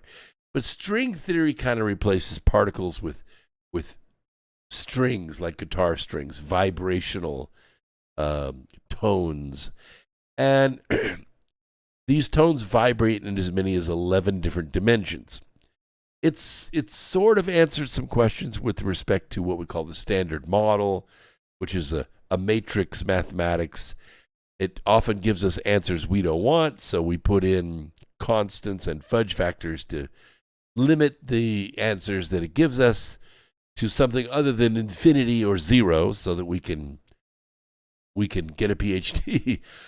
But string theory it doesn't hold any water anymore. I mean, the range of models that describe a universe broadly like our own, and they don't really make any clear predictions that can be tested by experiments. It's sort of like numerology. Numerology is very similar to this. You can put numbers together and you can go back and say, oh, you see, this happened and that happened in this event and that event, and see how the numbers line up. Yes, that can be done. But you take those numbers and predict for me one thing accurately in the future. You see, it can't be done. That means that the theory is not sound. And that's the same thing that was happening with string theory. So one of the most prominent new theories is called loop quantum gravity. And it proposes that the fabric of space-time and time is made of a network of extremely small, discrete chunks or loops. They're like little, I call them pieces of source. They are unique soul addresses in the universe. And when you put all of these together, it forms the universe. And in fact, if you were to take one of them out of the universe, the whole universe would collapse, and it would have to be recalculated and put all back together again. The rules, the mathematical balance and the rules that allow energy to move from energy to mass, mass back to energy, without too much entropy, rely upon each and every one of these soul addresses to be present in the universe. And the downward causation, that is to say, the real thing that starts everything, is consciousness. It's consciousness. So in consciousness, in terms of consciousness, does time exist? If it does, it's very difficult to define. And that's a main thing for us physicists. We like to define things. We physicists. We want to know how fast it goes. We want to know where it's located. We want to know the mass. Something. You got to tell us something about it. For instance, a simple word like now. Like, what is now? Well, that's easy for you to say. Well, now is like right now. Like right now. Well, but now is then, right? I mean, because it's already. See, we don't know how fast it goes. We don't know where it's located. So the whole concept of now is not really human. The concept of now is really animal. It's like, I'm hungry right now. I'm thirsty right now. I want to have sex right now. These things that are geared in the instinct of the animal, everything is right now. There's no patience. There's no waiting. It is the human that has the perspective of time. We're the ones that learn what things like tomorrow mean or yesterday. We are the ones that have that observational power. Our ability to notice the universe, and if we notice it, we're affecting it, this is the downward causation, is not a laser pointer. It's not a laser pointer. Like if you point your laser at the wall and it makes that spot, that's not the way you see the universe. You see the universe like a floodlight, a headlight on the highway. You can see way down the road before you even get there. And if you look in the rearview mirror, you can see probably the guy's headlights behind you and when it's lighting up, but you have perspective of your location in time and thereby affect that with your consciousness. So saying that time does not exist at all is it's like saying there's no average reality. There's no table, there's no football field, there's no ocean, and yet it exists. And Einstein at one time got frustrated with these mind thoughts. I'm sure I would have loved to have been in the room. He said, look, the moon does not exist because a mouse looked at it. It's true. It's true. A lot of the mass in the universe exists because of the agreement of all the souls that are in it. We agree that there's a moon. We agree that there's this table. that downward causation creates this average reality that we kind of all experience. And I use the word kind of on purpose. Because if you and I go to a soccer game for the first time, and a live one, not the one on TV, if you have a really good TV, maybe you have really good perspective of the game. But if we walked out onto the mezzanine of that soccer field and saw the green grass for the first time, we would probably be taken aback because of the color, because of the expanse. It's in 3 dimensions instead of on a flat screen. But the reality is, the truth is, although we're both experiencing a soccer field at the moment, the green that we see is individual. We agree that the grass is green, but the actual electrochemical version of green that's going on in my brain is different than the one that's going on in your brain and everyone else understands. But there's an average reality that is the green. So that is how we perceive time. Our entire lives, everything. I mean, after even when, I guess, when we're a toddler, because we don't know how to speak, but we know what we want and when we want it. And later we learn to plan for the future in light of what we know about the past. We hold people morally accountable for their past actions with an eye to, correcting their behavior later on, helping them gain wisdom. Don't get burnt again. Don't have a bad relationship again. Don't lose all your money again. But what is the point of acting to bring about a change in the future if there's no future to act for? I maintain that there is a future, that we have created a future. And instead of letting the future unfold before us, build it ahead of time. Build the future ahead of time. It's a very, very powerful concept. When you begin to look at life, mortal life, in the sense that what I want to do, what I want to make, requires this amount of energy to be put into it. And I'm going to make the decision to put that energy into it. By God, I want that thing to happen. I want that house to be built. I want that bridge to be built. I want that machine to be built. I want that lesson to be taught. I want that book to be written. And you put the energy and the work into it, and it happens. And that's what life is about.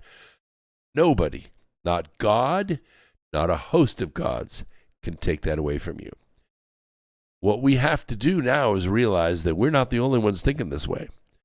Virtual Joe and his gang of criminals also think this way, and they also have their own idea of what they want this country to be like and who they want to rule over and who they want to take power away from so they can't fight back. We need to build a future that's different than their future, and we need to work toward making that happen. Inflation, it's a good segue, isn't it? Inflation is only created one way and one way only, and that's when the government prints money. Well, how do they do that? It can be done in a variety of different ways. If Virtual Joe wants to write off a huge amount of college student debt, it is the same as printing money. They have hinted at forgiving 40% of the student debt completely based on the skin color of the student who accrued the debt. Yes. So, Maya McGinnis, who's the president of the Committee for a Responsible Federal Budget, warned of what they're thinking of doing. That this debt cancellation, about 40% of a $1.3 trillion college debt, is going to be extremely appealing to voters. It's a way to buy votes, baby. But it is not good policy. It is very expensive. It is totally inflation. It is poorly targeted because students that have a huge amount of student debt aren't doing anything. They're working for somebody else. And it fails to address the root problem, which is that the universities overcharged for these educations. The universities should pay the money back. The universities should forgive the debt, not the taxpayer. Don't let the universities keep these windfall profits. Make the universities give the money back. Doctors can actually earn enough pay to pay back their debts. But, a civil engineer or a history major is going to pay their house off before they pay their student debt back. Targeting people of color is probably going to win back some of the lost voters. But then again, it might not. The best source for writing down the student debt is the universities themselves that inflated their tuition simply because they got paid in full regardless of graduation rates. Jessica Anderson, the executive director of Heritage Action, the political sister organization to the conservative think tank Heritage Foundation, said that canceling student debt would raise inflation by 20%. We're already at 30%. You want to raise inflation to 50%? Are you out of your freaking mind? Yes, they are. Quick break. We'll be right back after this. Don't go away. More America Free Radio right after this.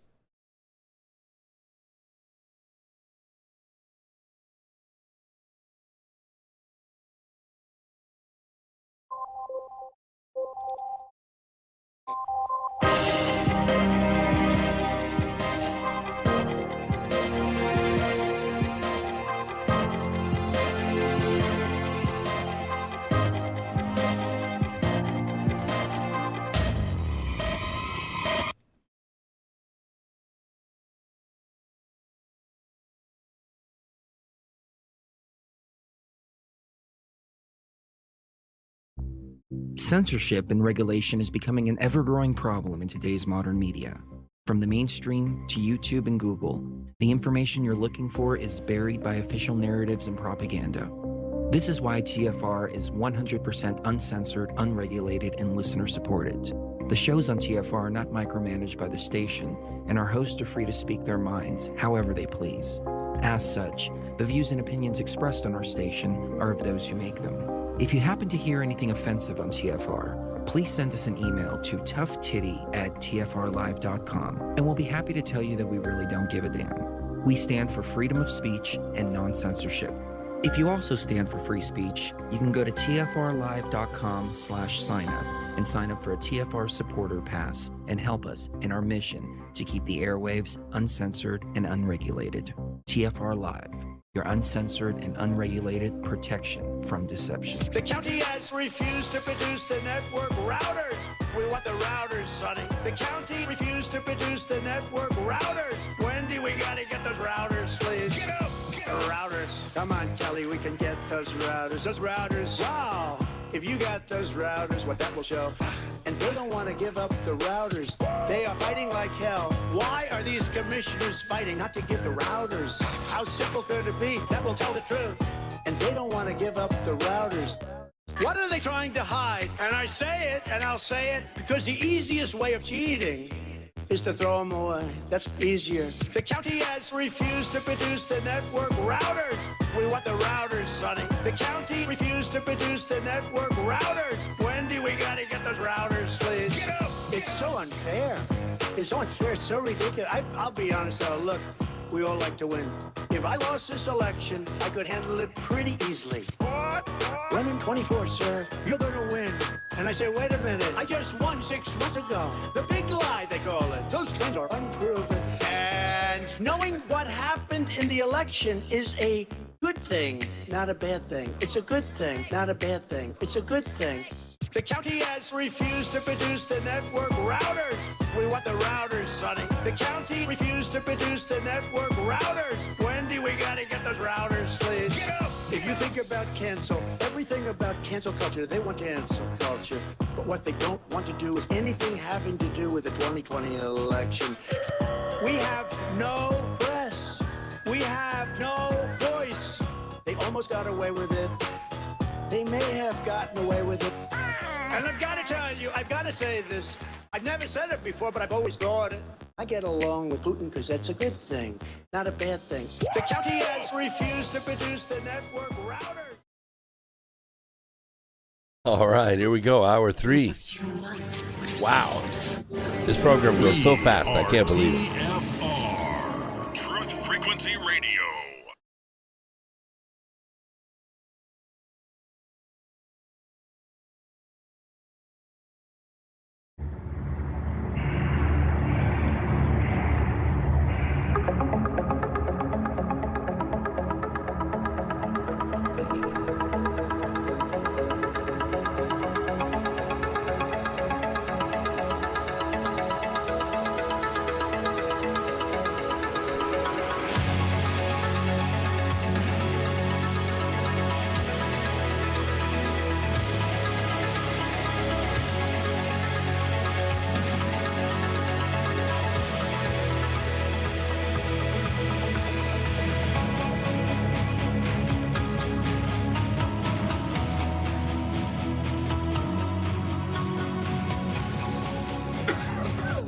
All right, thank you everyone for bearing with me and my allergies today. I don't usually get them. I just went out riding today, and I guess everything was blooming and 80 miles an hour right up in the sinuses. Anyway, I want to talk a little bit about the Azov-style steel plant standoff. You're not really getting the straight scoop of what's going on there by the news. It all began when one of the civilians who were trapped as human shields with the Nazis in the tunnels beneath the Azov-style steel plant found a radio in an office down there. So they tuned it to the Russian broadcast and heard that humanitarian corridors had been established and that no one surrendering would be harmed. And that is not what the Azovs were telling them. What the Azovs were telling them, that if they catch you, they're going to torture you, they're going to castrate you, you're never going to get out of there alive. They put the fear of death in them. Well, the news traveled faster than a June bug through the complex, holding thousands of civilians prisoner underground. Within hours, civilians and Ukrainian soldiers began coming out with their hands up. They got hot showers, they got meals, they got medical care, they were allowed to call home. They will all be released to go home as soon as the conflict is over. The fear and the hatred spread by Zelensky and his Azov Nazi forces was hard to overcome. But a simple change in frequency saved their lives. Civilians are now being reported to have evacuated today from a steel plant near Mariupol in eastern Ukraine, according to reports. Officials aim to bring some 1,000 people to safety from the facility. Ukrainian President Volodymyr Zelensky tried to take credit for this miracle, but sadly, all the broadcasts were in Russian, and they originated from Russian stations. You recall that the Ukrainians attacked 2 large antennas in Moldova because the antennas were broadcasting Russian radio. They were trying to reach the Ukrainians who were being held captive by the Azovs, who were conscripted by the Azovs, the civilians who were being used as human shields by the Azovs. They destroyed the antennas. The relief stations are being operated by the DPR, that's the Donbass People's Republic, and Russian personnel, not NATO. It is not being run by NATO. NATO is not delivering food, water, and by the way, today I watched videos of Russian construction equipment. Yeah, cranes and backhoes and trucks hauling debris away from the areas that had been shelled by the Ukrainians over the last 8 years. Yeah, Russian vehicles, Russian workers, Russian uniforms. In fact, NATO and their Azov forces have been shelling these very same people for more than 8 years.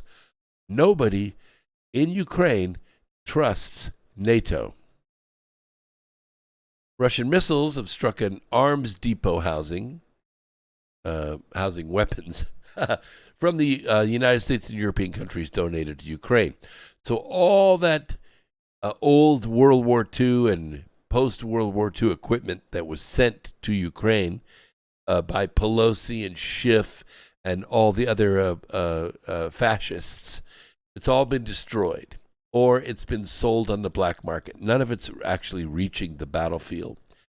Yesterday, Russia accused the West, and the West is basically Germany, America, Canada, if they're involved, NATO, they call them the West. They accused the West of pouring oil on the fire, with weapons deliveries fueling the 9-week-old conflict. Think of it. Think of it in terms of wars we have fought. How long were we in Afghanistan? 21 years? How long were we in Iraq? We're still there. How long were we in Baghdad? We're still there. How long were we in Saudi Arabia? We're still there. How long were we in, Korea? We're still there. 9 weeks. 9 weeks is as long as this military Operation Z has been taking place. They have also repeatedly warned that such weapons donations are legitimate military targets. They will be blown up. The U.S. and European countries simply ignored the warnings and continued shipping the weapons, and the Russians continued to destroy them. That's what's happening.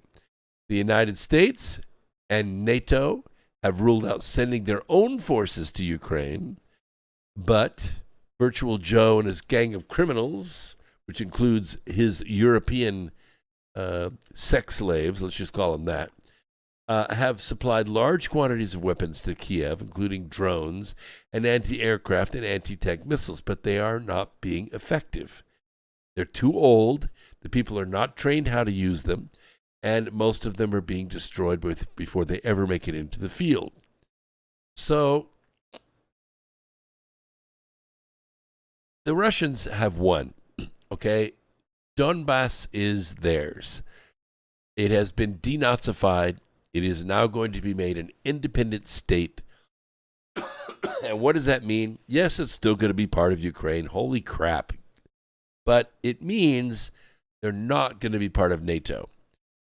Just like Crimea voted themselves of their own free will and choice in 2014, 2015 to be annexed to Russia. Why? Because they didn't want to be part of NATO. They didn't want to be saddled with transatlantic bank debt. They didn't want NATO weapons there like Romania has and like Poland has aimed at Moscow. They didn't want to be part of that. They're Russians. So they asked to be annexed, and it went peacefully. Not a single window was broken.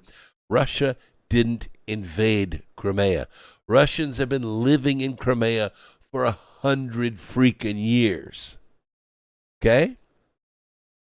Over the past few days, there have been a series of explosions, not in Ukraine, in an area known as Transnistria. And Russian soldiers are there, and they're kind of on a war footing, but these are peacekeepers. These are not big battalions of battle-ready troops. What are they guarding? Why are they in Moldova? Why are they in Transnistria? Because Transnistria is the location of the largest weapons depot in Europe. Yeah, it's big. It's gigantic, okay?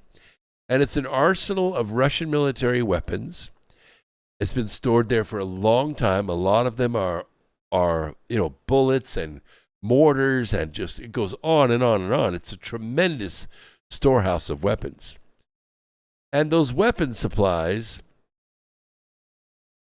would vastly improve the situation of the Azovs if they get their hands on it.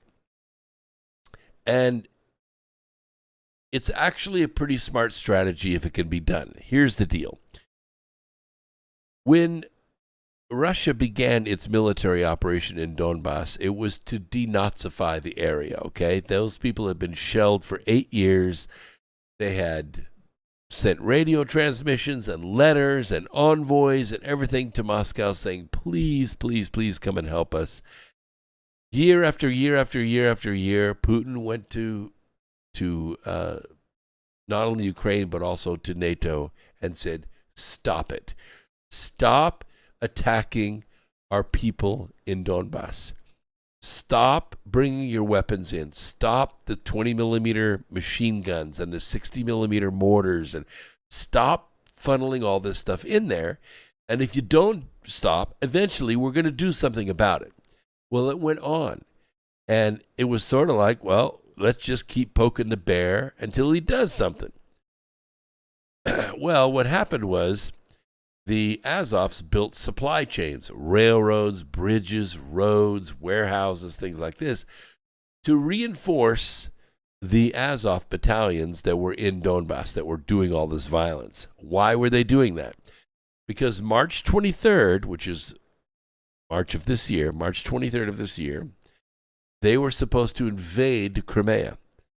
Those people that had been bombing the crap out of Russians in Donbass for 8 years, since 2014, since the war was started by McCain and Newland in 2014 with the Maidan massacre, they were going to then go into Crimea, and it would have been a bloodbath. They'd already cut the water off. They dammed up the river and cut off the fresh water supply to Crimea.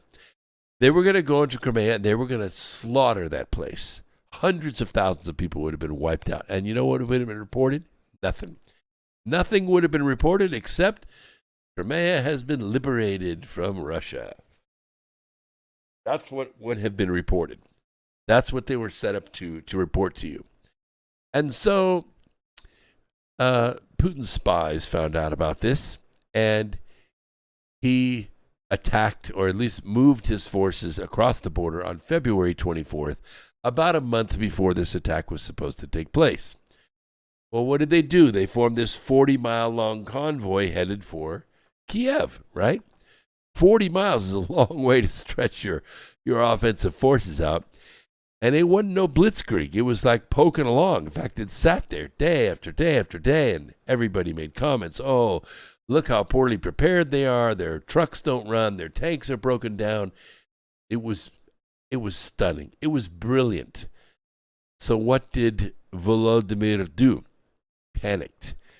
He panicked. He said, they're attacking Kiev. They're going to take Crimea by crushing the capital. So what did he do? Well, he asked for all those Azov battalion reinforcements that were set up a little bit behind the battle lines in Donbass to be pulled back to defend Kiev. And once they pulled back over the bridges, over the roads, the Russians swiftly went in and destroyed the bridges, destroyed the roads, destroyed the warehouses, cut off the reinforcements. And then, magically, that 40-mile-long convoy put it in reverse and backed up right back into the Donbass. And they surrounded the Azov battalion. No reinforcements coming. And they pounded the holy shit out of them for a month. And now they're locked up inside these tunnels underneath the Azovstal steel plant. It was a stunningly brilliant military move. It's going to go down in the annals of military history, going all the way back to Rome. It was brilliant, absolutely brilliant move. Let the enemy think you're weak when you are strong. It's in the book, right up there. See that book? The Art of War? It's right there. I got the big book. It's big, thick, heavy. I've read it. It's awesome. So anyway, now these civilians are beginning to come out of there. But they do have a strategy that they could deploy, which would divide the attention of the Russians. It would mean the Russians have to do something else. They have to go defend this weapons store. The problem is that the civilians in Transnistria are leaving. They're blasting out of that city. They're trying to cross the border into Moldova to get out of there. And there are enormous traffic jams, like after a football game times 100. At all the border crossings, they're trying to get into Moldova. because they know the Russians won't cross the border into Moldova and they'll be somewhat safe. So they're abandoning Transnistria because they think, and this is actually a pretty smart strategy, that the Azov battalion will move in and try to take that weapons cache in Transnistria. If they do, this war could go years because there's enough ammunition there to plague everybody. Right now, it's under multinational guard. Multinational guard, not just Russian guard. They don't want those weapons to proliferate. They don't want them to end up in Syria. They don't want them to end up in Yemen. They damn sure don't want them to end up in New York City. So the rumors say that Romanian troops have entered Moldova and have given Moldova military uniforms to pose as military Moldova troops. Okay? They're disguised. And remember, Romania is a NATO member. But, you know, Article 5 doesn't apply if you take on for yourself as a nation the conflict. In other words, when Turkey went into Syria, Turkey did so as Turkey, not as a member of NATO. And so when Turkey started taking fire from Russia, NATO could not come to their assistance. Article 5 didn't apply. Russia wasn't attacking Turkey. Russia was defending itself against Turkey. So if Romania does this, it's because the Romanians have a bad taste in their mouth from what the Russians did to them. But that's a bad taste. That's a bad taste. You know what they really hate? Worse than anything? Nazis. Hates Nazis even worse because of what the Waffen did to them in World War II. So many people think that Romania or Poland might attack Russia, but they're not really authorized to do so by NATO. It's not going to happen. That kind of escalation just would not be accepted. They do hate Russians, but they hate Nazis way worse. Now, they may be emboldened to wipe out the Nazis that are seeking to escape into their lands. And if that happens, I think the Russians will probably let them. And NATO can't do anything about it. On the other hand, if the Azovs were to hit Transnistria, or Transnistria, in an attempt to secure these very old but very plentiful ammo stores, it could draw Russian forces away from Donbass, just at the point of total victory, which I think is already at hand. When you're bringing in humanitarian aid and construction equipment to clean up the mess, you've won. You've won. Nobody's shooting at them. I don't have any sources, but if I was a general in the field, I would be watching every inch of the ground and air surrounding Transnistria. And by the way, much like old... that sneeze almost got me. Much like old war tactics, Russian generals are not like our generals. They don't fight from air-conditioned offices in the Pentagon or way at the rear. Russian generals fight at the front, maybe a couple of trucks back. So they lose Russian generals in battle. But the Russian generals are able to make decisions on the ground without having to call Moscow. Okay, Russians make decisions within minutes in the field, and they're not often trapped by politics. So that's why they're so effective. Everyone in the world can now see that the fake stream news has been lying to the world for 8 years. The war that started in the spring of 2014 when forces organized by the late John McCain and the soon-to-be late Victoria Nuland violently overthrew the government of Ukraine. Their trained snipers slaughtered hundreds of civilians in the streets of Maidan. Then they funded and armed the Azovs, which are the old Waffen-SS of the 1940s Nazis, to begin shelling Russians living in the Donbass region. They fought back, forming the DPR and the Donbass Defenders. I have direct communication with them on the front. I know exactly what's going on. The Azovs built up a powerful force. They have lots of weapons. They have robust reinforcement routes. but they've all been cut off. It was all built with the money Joe Biden was laundering to them. And by the way, Nancy Pelosi and Adam Schiff went there just to make sure the money got there. Not unlike Iran-Contra, that dark money was killing people every single day. Late last year, Russian spies discovered, as I said, they were going to invade on the 23rd of March. Well, today, May 1st, the war's over. Today, U.S. Secretary of Defense Blinken said this, I quote, "The United States will accept a peace agreement between Kiev and Moscow, after which Ukraine will be a neutral country," close quote. That's it, Earth Explorers. The war is over. It has been announced by the U.S. Secretary of State, or Secretary of Defense. I told you this would be over by the end of April, and it is. Now comes the lying, comes the cheating and the spying and the assassinations. But when all is said and done, the Donbass is denazified, and the bioweapon labs are safely in the hands of the Russians. They're no longer in the hands of Victoria Nuland. Today, Undersecretary of State Victoria Nuland said this. I know you're thinking, what in God's name is this angel of death doing? Here's what she said, and I quote, "The same time that the Secretary of Defense said, it's over, okay, we will accept peace negotiations between Kiev and Moscow. Make the damn call." Here's what Victoria Nuland said, not so fast.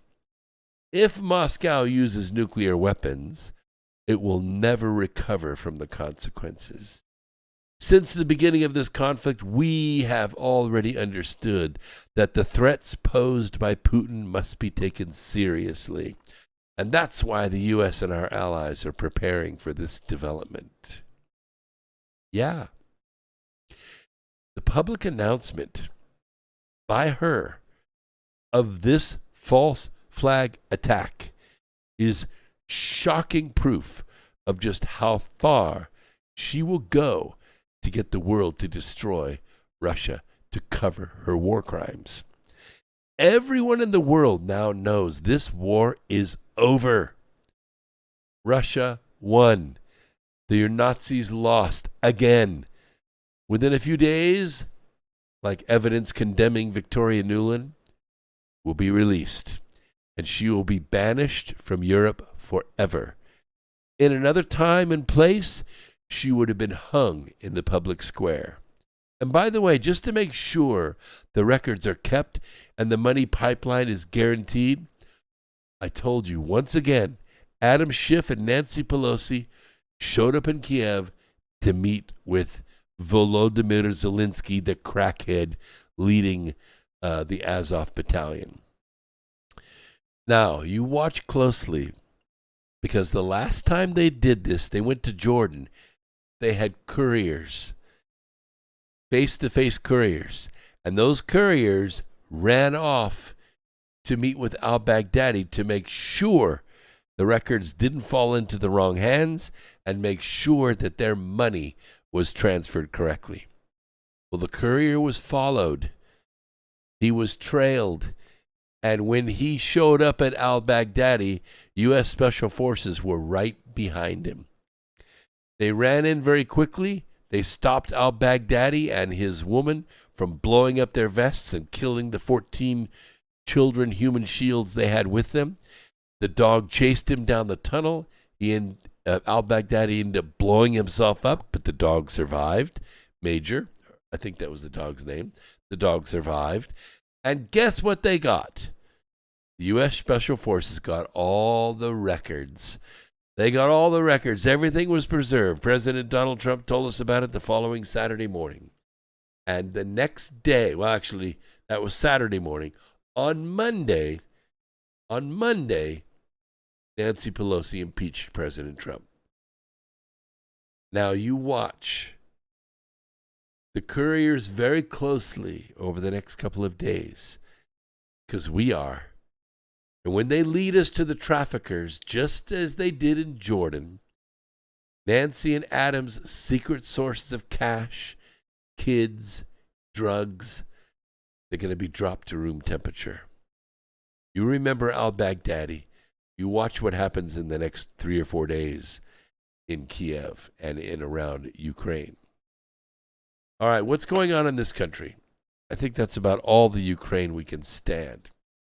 But I wanted to bring that to your attention because when Adam Schiff and Nancy Pelosi, and by the way, there were some other Democrats with them to kind of act, I guess, as baggage handlers. When they show up in the battlefield like that, it's to make sure everything's okay. They don't want to make any phone calls. They don't want to send any emails. They want to talk face to face. It's called your eyes only. Your eyes only. And once the courier, which is a face to face, he memorizes the mission or whatever it is, and he goes off, disappears in the back alleyways, and delivers that message. It's a message of blood and horror. And just trust me, Earth Explorers, we're tracking those couriers. And when we find out where they go, that whole area is going to be room temperature. Nancy Pelosi and Adam Schiff are traitors to this country, and they will be tried and sentenced summarily. Yes, that's right, dated material from my lips to God's ears. Quick break. We'll be right back for the final segment. Don't go away.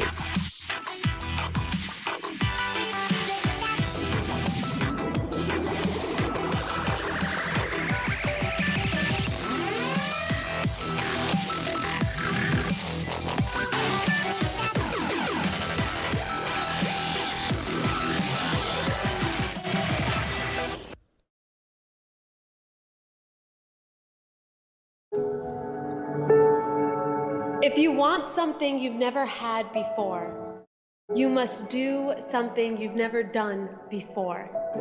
It's taken me years of tragedy, of losing myself inside, only to realize what I must have always known, that you can be anything you dream. Dream until your dreams come true. Act on your passion, and when your shot comes, take it. Look fear in the face and embrace it. The time is now. The moment is now. Believe in yourself like I believe this to be true. The world needs more of you.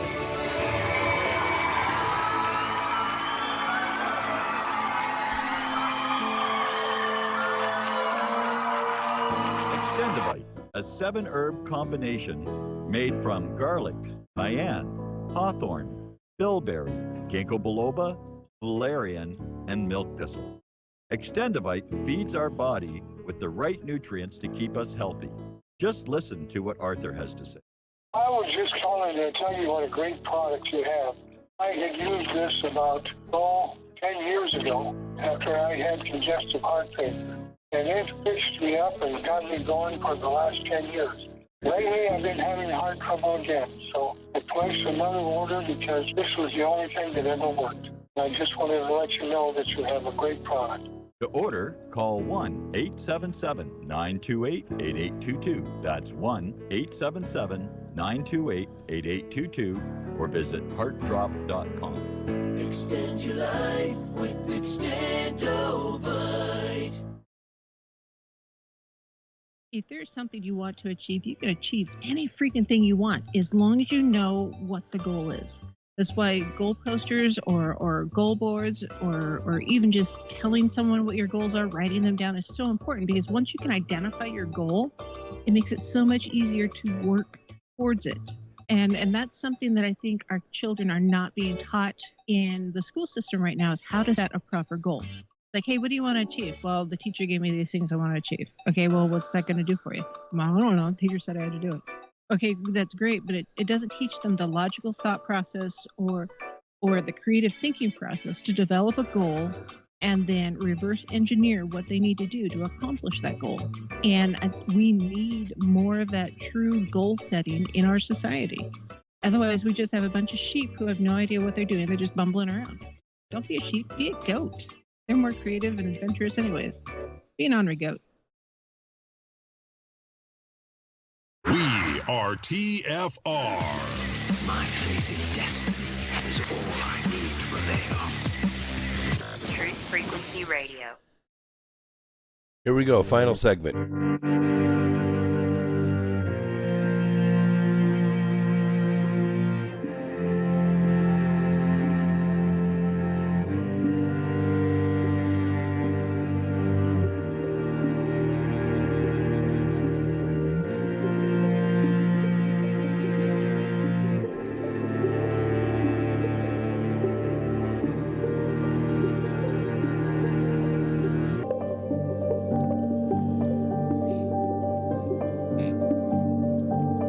All right.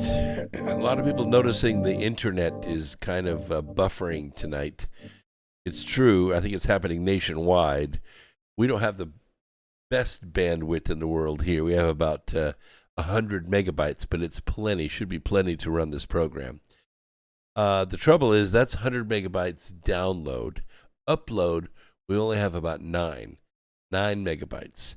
So we try to keep the flow of the content, from having a huge amount of memory demand, but we're trying to bring you a quality program, so we bring you a lot of information. So sorry for the buffering. It's just the way the internet gets sometimes. Long about now, 9, 10 o'clock on a Sunday night, everybody on my street is watching a movie on their computer, and it sucks the bandwidth down. So it is what it is. Just the way it goes in the real world. Maybe one day we'll get on Starlink and we won't have that problem. So I wanted to give you an update on the invasion.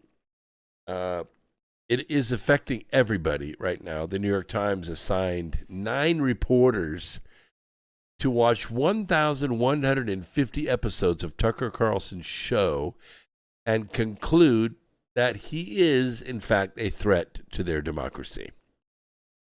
3-part series hating on a cable host. How many New York Times reporters are at White Plains Airport late at night when Biden's secret migrant flights land? I'd say 0, right? None. Never seen any of it filmed. After rolling back key Trump-era policies, Virtual Joe caused the largest number of apprehensions of illegal immigrants at the U.S.-Mexico border ever. Almost 1.9 million arrests were recorded. Unbelievable. The system is not designed to handle that. Had President Trump's wall been completed, none of this would be happening. Massive numbers of illegal aliens are coming into the United States, and they're staying here. Okay? The state with the most illegal immigrants, according to the new estimate, is California. A stunning 3.2 million. Texas, 2.2 million. Florida, 1.1 million. New York has 1 million. At the bottom of the list are West Virginia, North Dakota, Montana, Wyoming, and South Dakota, all with under 10,000 illegal aliens. The cost, by the way, has already been figured out. The cost was estimated to be about $143 billion. And that's per year. And that's up some $9 billion from a year prior when Donald Trump's policies were somewhat still in effect. The group, known as FAIR, F-A-I-R, promotes policies that would reduce legal and illegal immigration in order to let America manage growth, address environmental concerns, and maintain a high quality of life. Reach the figure by using Census Bureau data to calculate the total number of foreign-born residents, which are not citizens, presumed to be living in the United States. Now, this is why I wanted to bring the story to you, because nobody really knows until now after subtracting the total number of lawfully present immigrants, they add 30% to the total because of assumed underestimation. It's a fudge factor.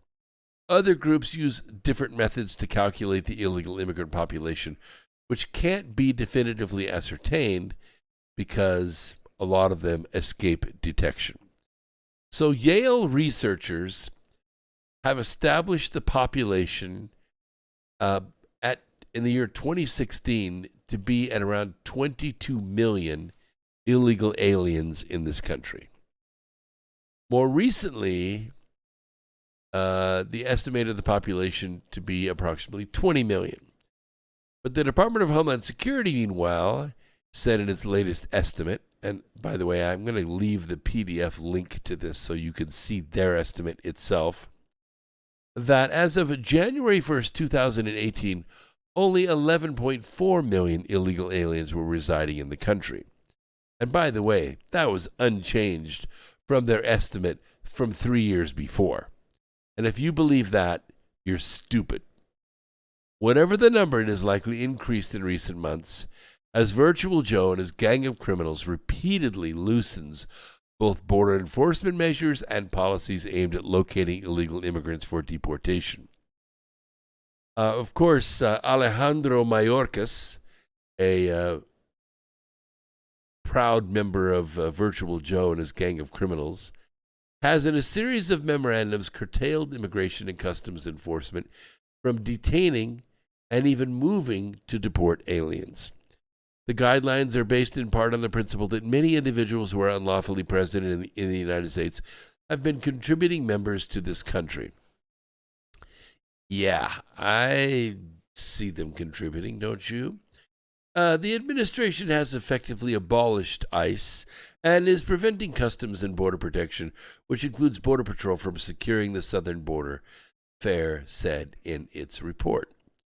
And still, there are other factors at play here, as the illegal alien population has also increased during the Trump administration.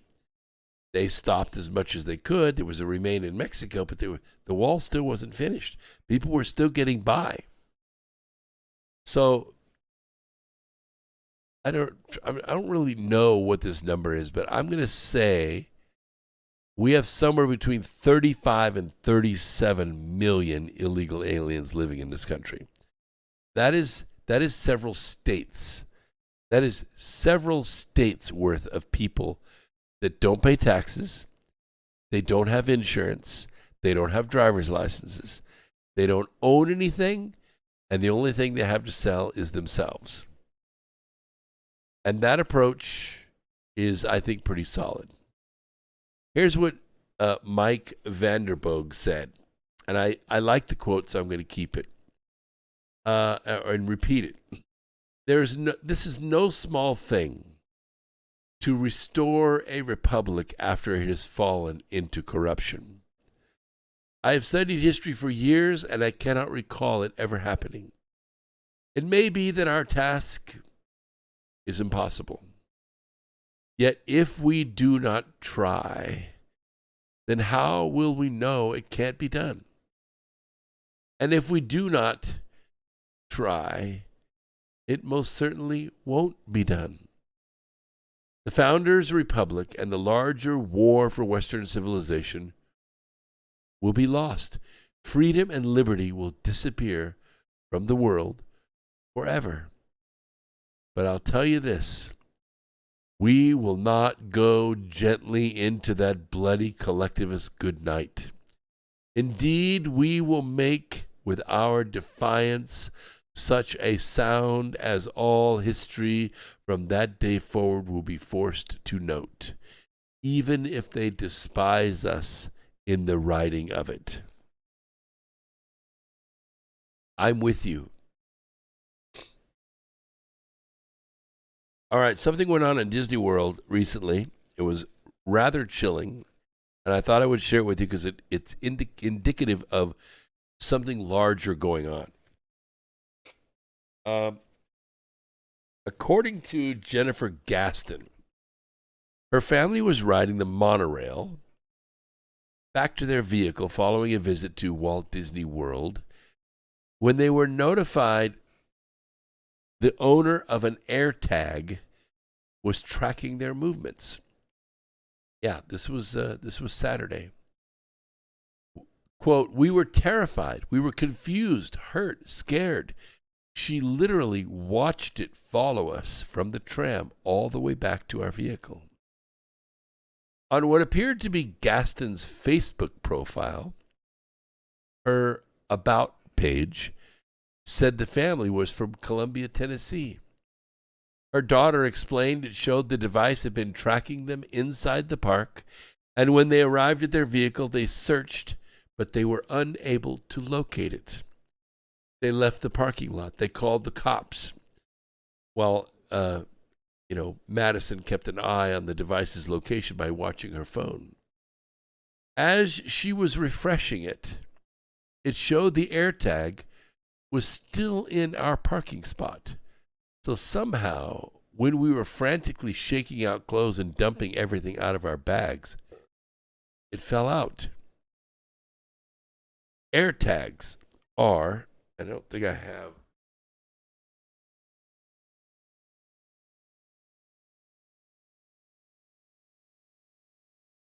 AirTags are about this big. See that? How small that is? AirTags are coin-sized Apple devices. An individual can place it in a book bag or on a small item to find them with their phone. That's what they're for. But they're also used to track kids and to track women who are traveling by themselves. Now, earlier this year, supermodel Brooks Nader claims someone had dropped an AirTag inside her coat pocket, and they were using it to follow her one night in New York City. It turns out it was an AirTag, which is a tiny little white circular thing that Apple makes, and it is used for very horrible things. After I researched it, people have been using it in people's cars to stalk them, for human trafficking, for kidnapping, all kinds of stuff. After numerous reports about the AirTag device being used by stalkers and thieves, tracking company Tile, that's the name of the company, they debuted an anti-stalking feature. The story could have ended way differently, explained Gaston after the recent incident. I'm praising God that the outcome, with the outcome we have, but it's because she was diligent and aware of what to do. Although the Orange County Sheriff's Office took a report without the device, authorities did not deem what happened a criminal offense. I'm not even sure if you found the device, if you could find who was tracking you, because it actually, could put your signal on social media and anybody can watch it. The trouble is that the person that put it on you or on your car or your motorcycle or your kid's book bag is the one that you need to worry about. So I'm just telling you, if you go on vacation, if you are around people you don't know, you know how they always say in the airport, make sure you keep your bags with you. Don't let them out of your sight. Keep them under your control at all times. Don't let anybody sneak anything on you. Well, now you have something else to worry about. These AirTags are a big deal, especially if you're a woman traveling by yourself, especially if you're a family traveling with kids. Slips in a shoe really easily. It slips in a book bag really easily. It slips in a stuffed animal really easily. Watch yourself, okay? Just trying to FYI. All right, one more thing, and that is hoarding. Now, hoarding is not a pretty word. It is something that's been used against people who try to prepare for themselves, and it is rearing its ugly head again. The question comes up, how can government actually take away your stored food? Well, right now, today, if you're someone who has prepared for the worst by storing a stockpile of food, you could become a target. And I don't mean of your next door neighbor or some rogue, group riding around in a pickup truck with with shotguns looking for people that have stored food. I know this sounds crazy, but you need to pay close attention to this because I have some ideas for you. You might have neighbors or people who know you've got food, and maybe they'll run out. Federal, state, local, National Guard, even the regular military can take your food under emergency circumstances. Now remember, emergency circumstances are kind of ambiguous. Given the following legality described below, you're running the risk of having everything or almost everything taken away from you to be distributed to other people. How? Well, federal and state emergency provisions are already on the books. Executive Order National Defense Resources Preparedness. Guess who put it in place? Yep. Virtual Joe and his gang of criminals under Obama in March of 2012. The order delegates authorities and addresses national defense resource policies and programs under the Defense Production Act of 1950. Now, some of the act is seemingly innocuous to the subject at hand. However, as it relates to the Defense Production Act of 1950 and the survival of government, it does apply. Executive departments and agencies responsible for plans and programs relating to national defense or for resources and services needed to support such plans and programs shall A.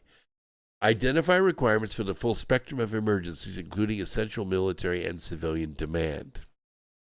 Of course, there's civil transport in there. They could take your car. They could say nobody gets on the freeway. The freeways are all owned by the federal government. Only federal vehicles can be on there. So you got to use all back roads. All the back roads will be choked off.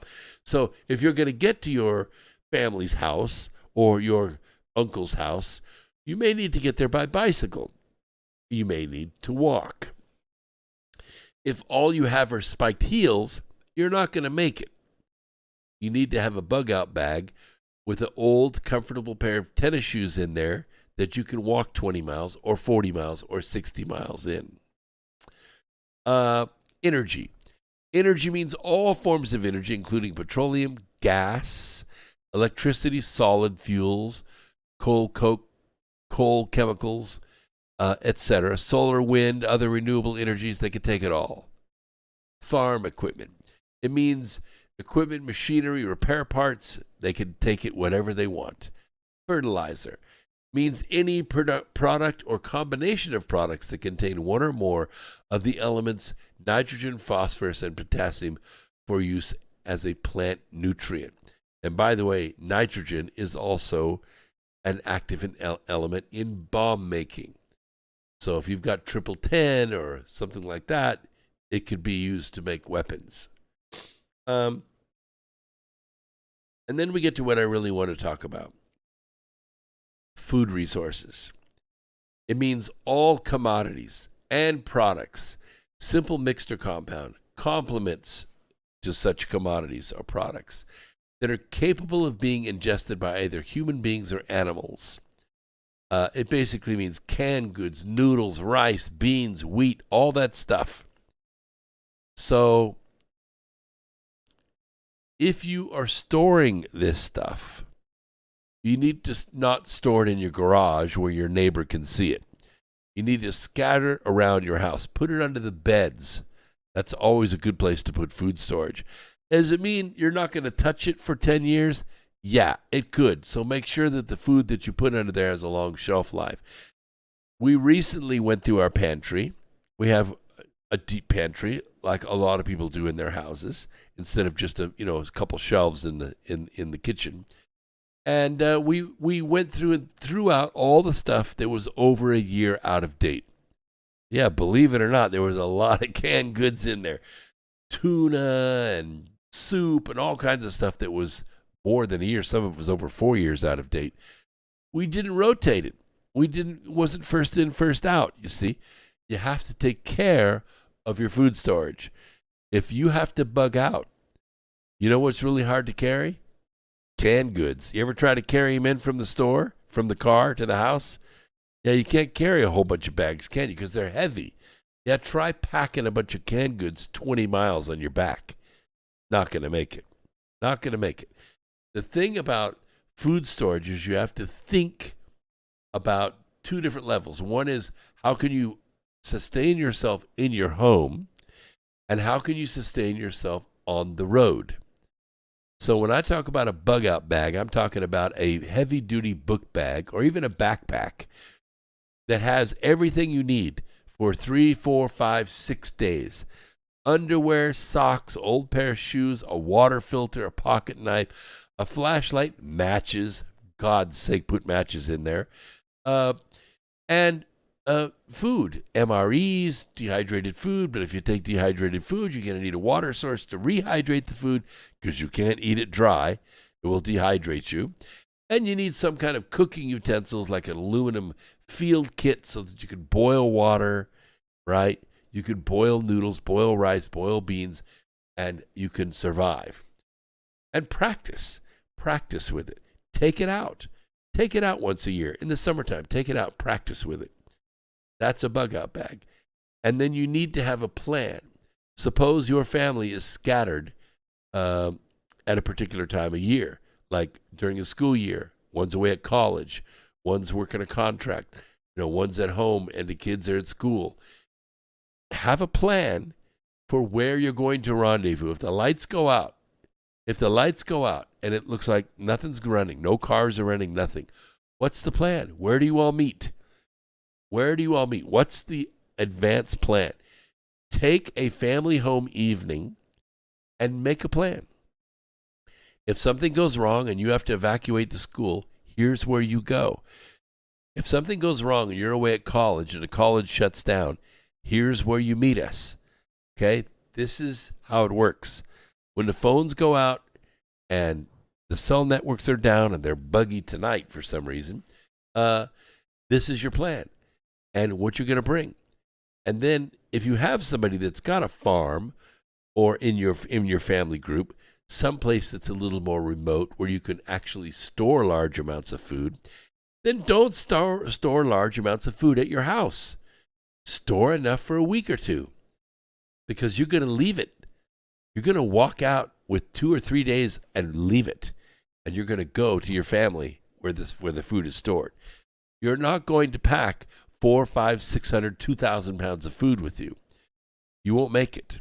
You'll get stopped at a roadblock. They'll look in your back seat. They'll see stacked cases of Campbell's soup, and that's it for you. That stuff's going to be confiscated. They're going to open your trunk, and they're going to see all that My Patriot supply. That's it for you. It's gone. Don't move large amounts of food. Scatter it around. Move it around to different people that you know, farms or family members that live out in the country or something like that, so you can escape the city and get there. All right, these are just pointers, just things to keep you sharp, keep you situationally aware. We appreciate all of our listeners on Foxhole tonight. Thank you so much. Space Cookie and Vader 309 and Redbeard, Sherry Pittsburgh. We're so glad you're out there. And I can't even count the number of people in the chat room on the other media. Thank you, Lori Hickman, Dina Live, Old Dog, July Baby, Lori Hickman. I already said that, didn't I? Well, it just goes on and on and on. Roy, thanks, guys, for being out there. You're the reason that I'm here. Don't forget to get your Ivan and Roxy. We may not be able to supply that much longer. I'm just saying, if you don't have any, if you need to re-up, get to the website, get it ordered, get it on the way. It's not going to be that easy to move things around the world going forward. All right, this is America Free Radio. I am your host, Brooks Agnew. We're here every Wednesday, every Sunday at 8 p.m. Eastern Time. Thank you so much. Go out and look for the good in others and help it to grow a little bit every day, and before long, you will have saved the planet. That's how it's done. We're in this together. No fear. Okay? So now go and do. Oh, we got 2 minutes left. Wow, this is magnificent. Magnificent. 2 minutes left. We can share one more thing. I want to talk about, I don't know if I can cover that in 2 minutes or not.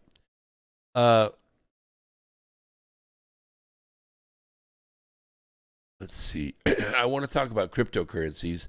There is a new cryptocurrency out there. It is asset-based. It is called New Gen Crypto. Okay, it's NUGEN crypto.com. NewGenCrypto.com. Go there, watch the video. If it's right for you, buy a package of it and watch it grow. I did. Mine's growing. I'm happy with it. It grows at a small percentage each day, but it's asset-based. It is its own cryptocurrency. Sooner or later, the ability to spend it is going to come out. But I'm happy to diversify the cash that I have in the bank because, frankly, I get a little bit nervous about it. I've been changing 25% of it into hard silver in bars, keeping it at my house right next to my automated hole punchers. And it's safe. So that money is protected against virtual Joe's inflation. You could do the same thing by going to newgencrypto.com. NUGEN crypto.com. No, I'm not an affiliate. I make nothing from this. Just do it. All right. I may add the link to my website later on, but those of you that are listening, do it and diversify your investments and keep yourself safe. All right? We'll see you Wednesday night at 8 Eastern Time. Peace, Earth Explorers.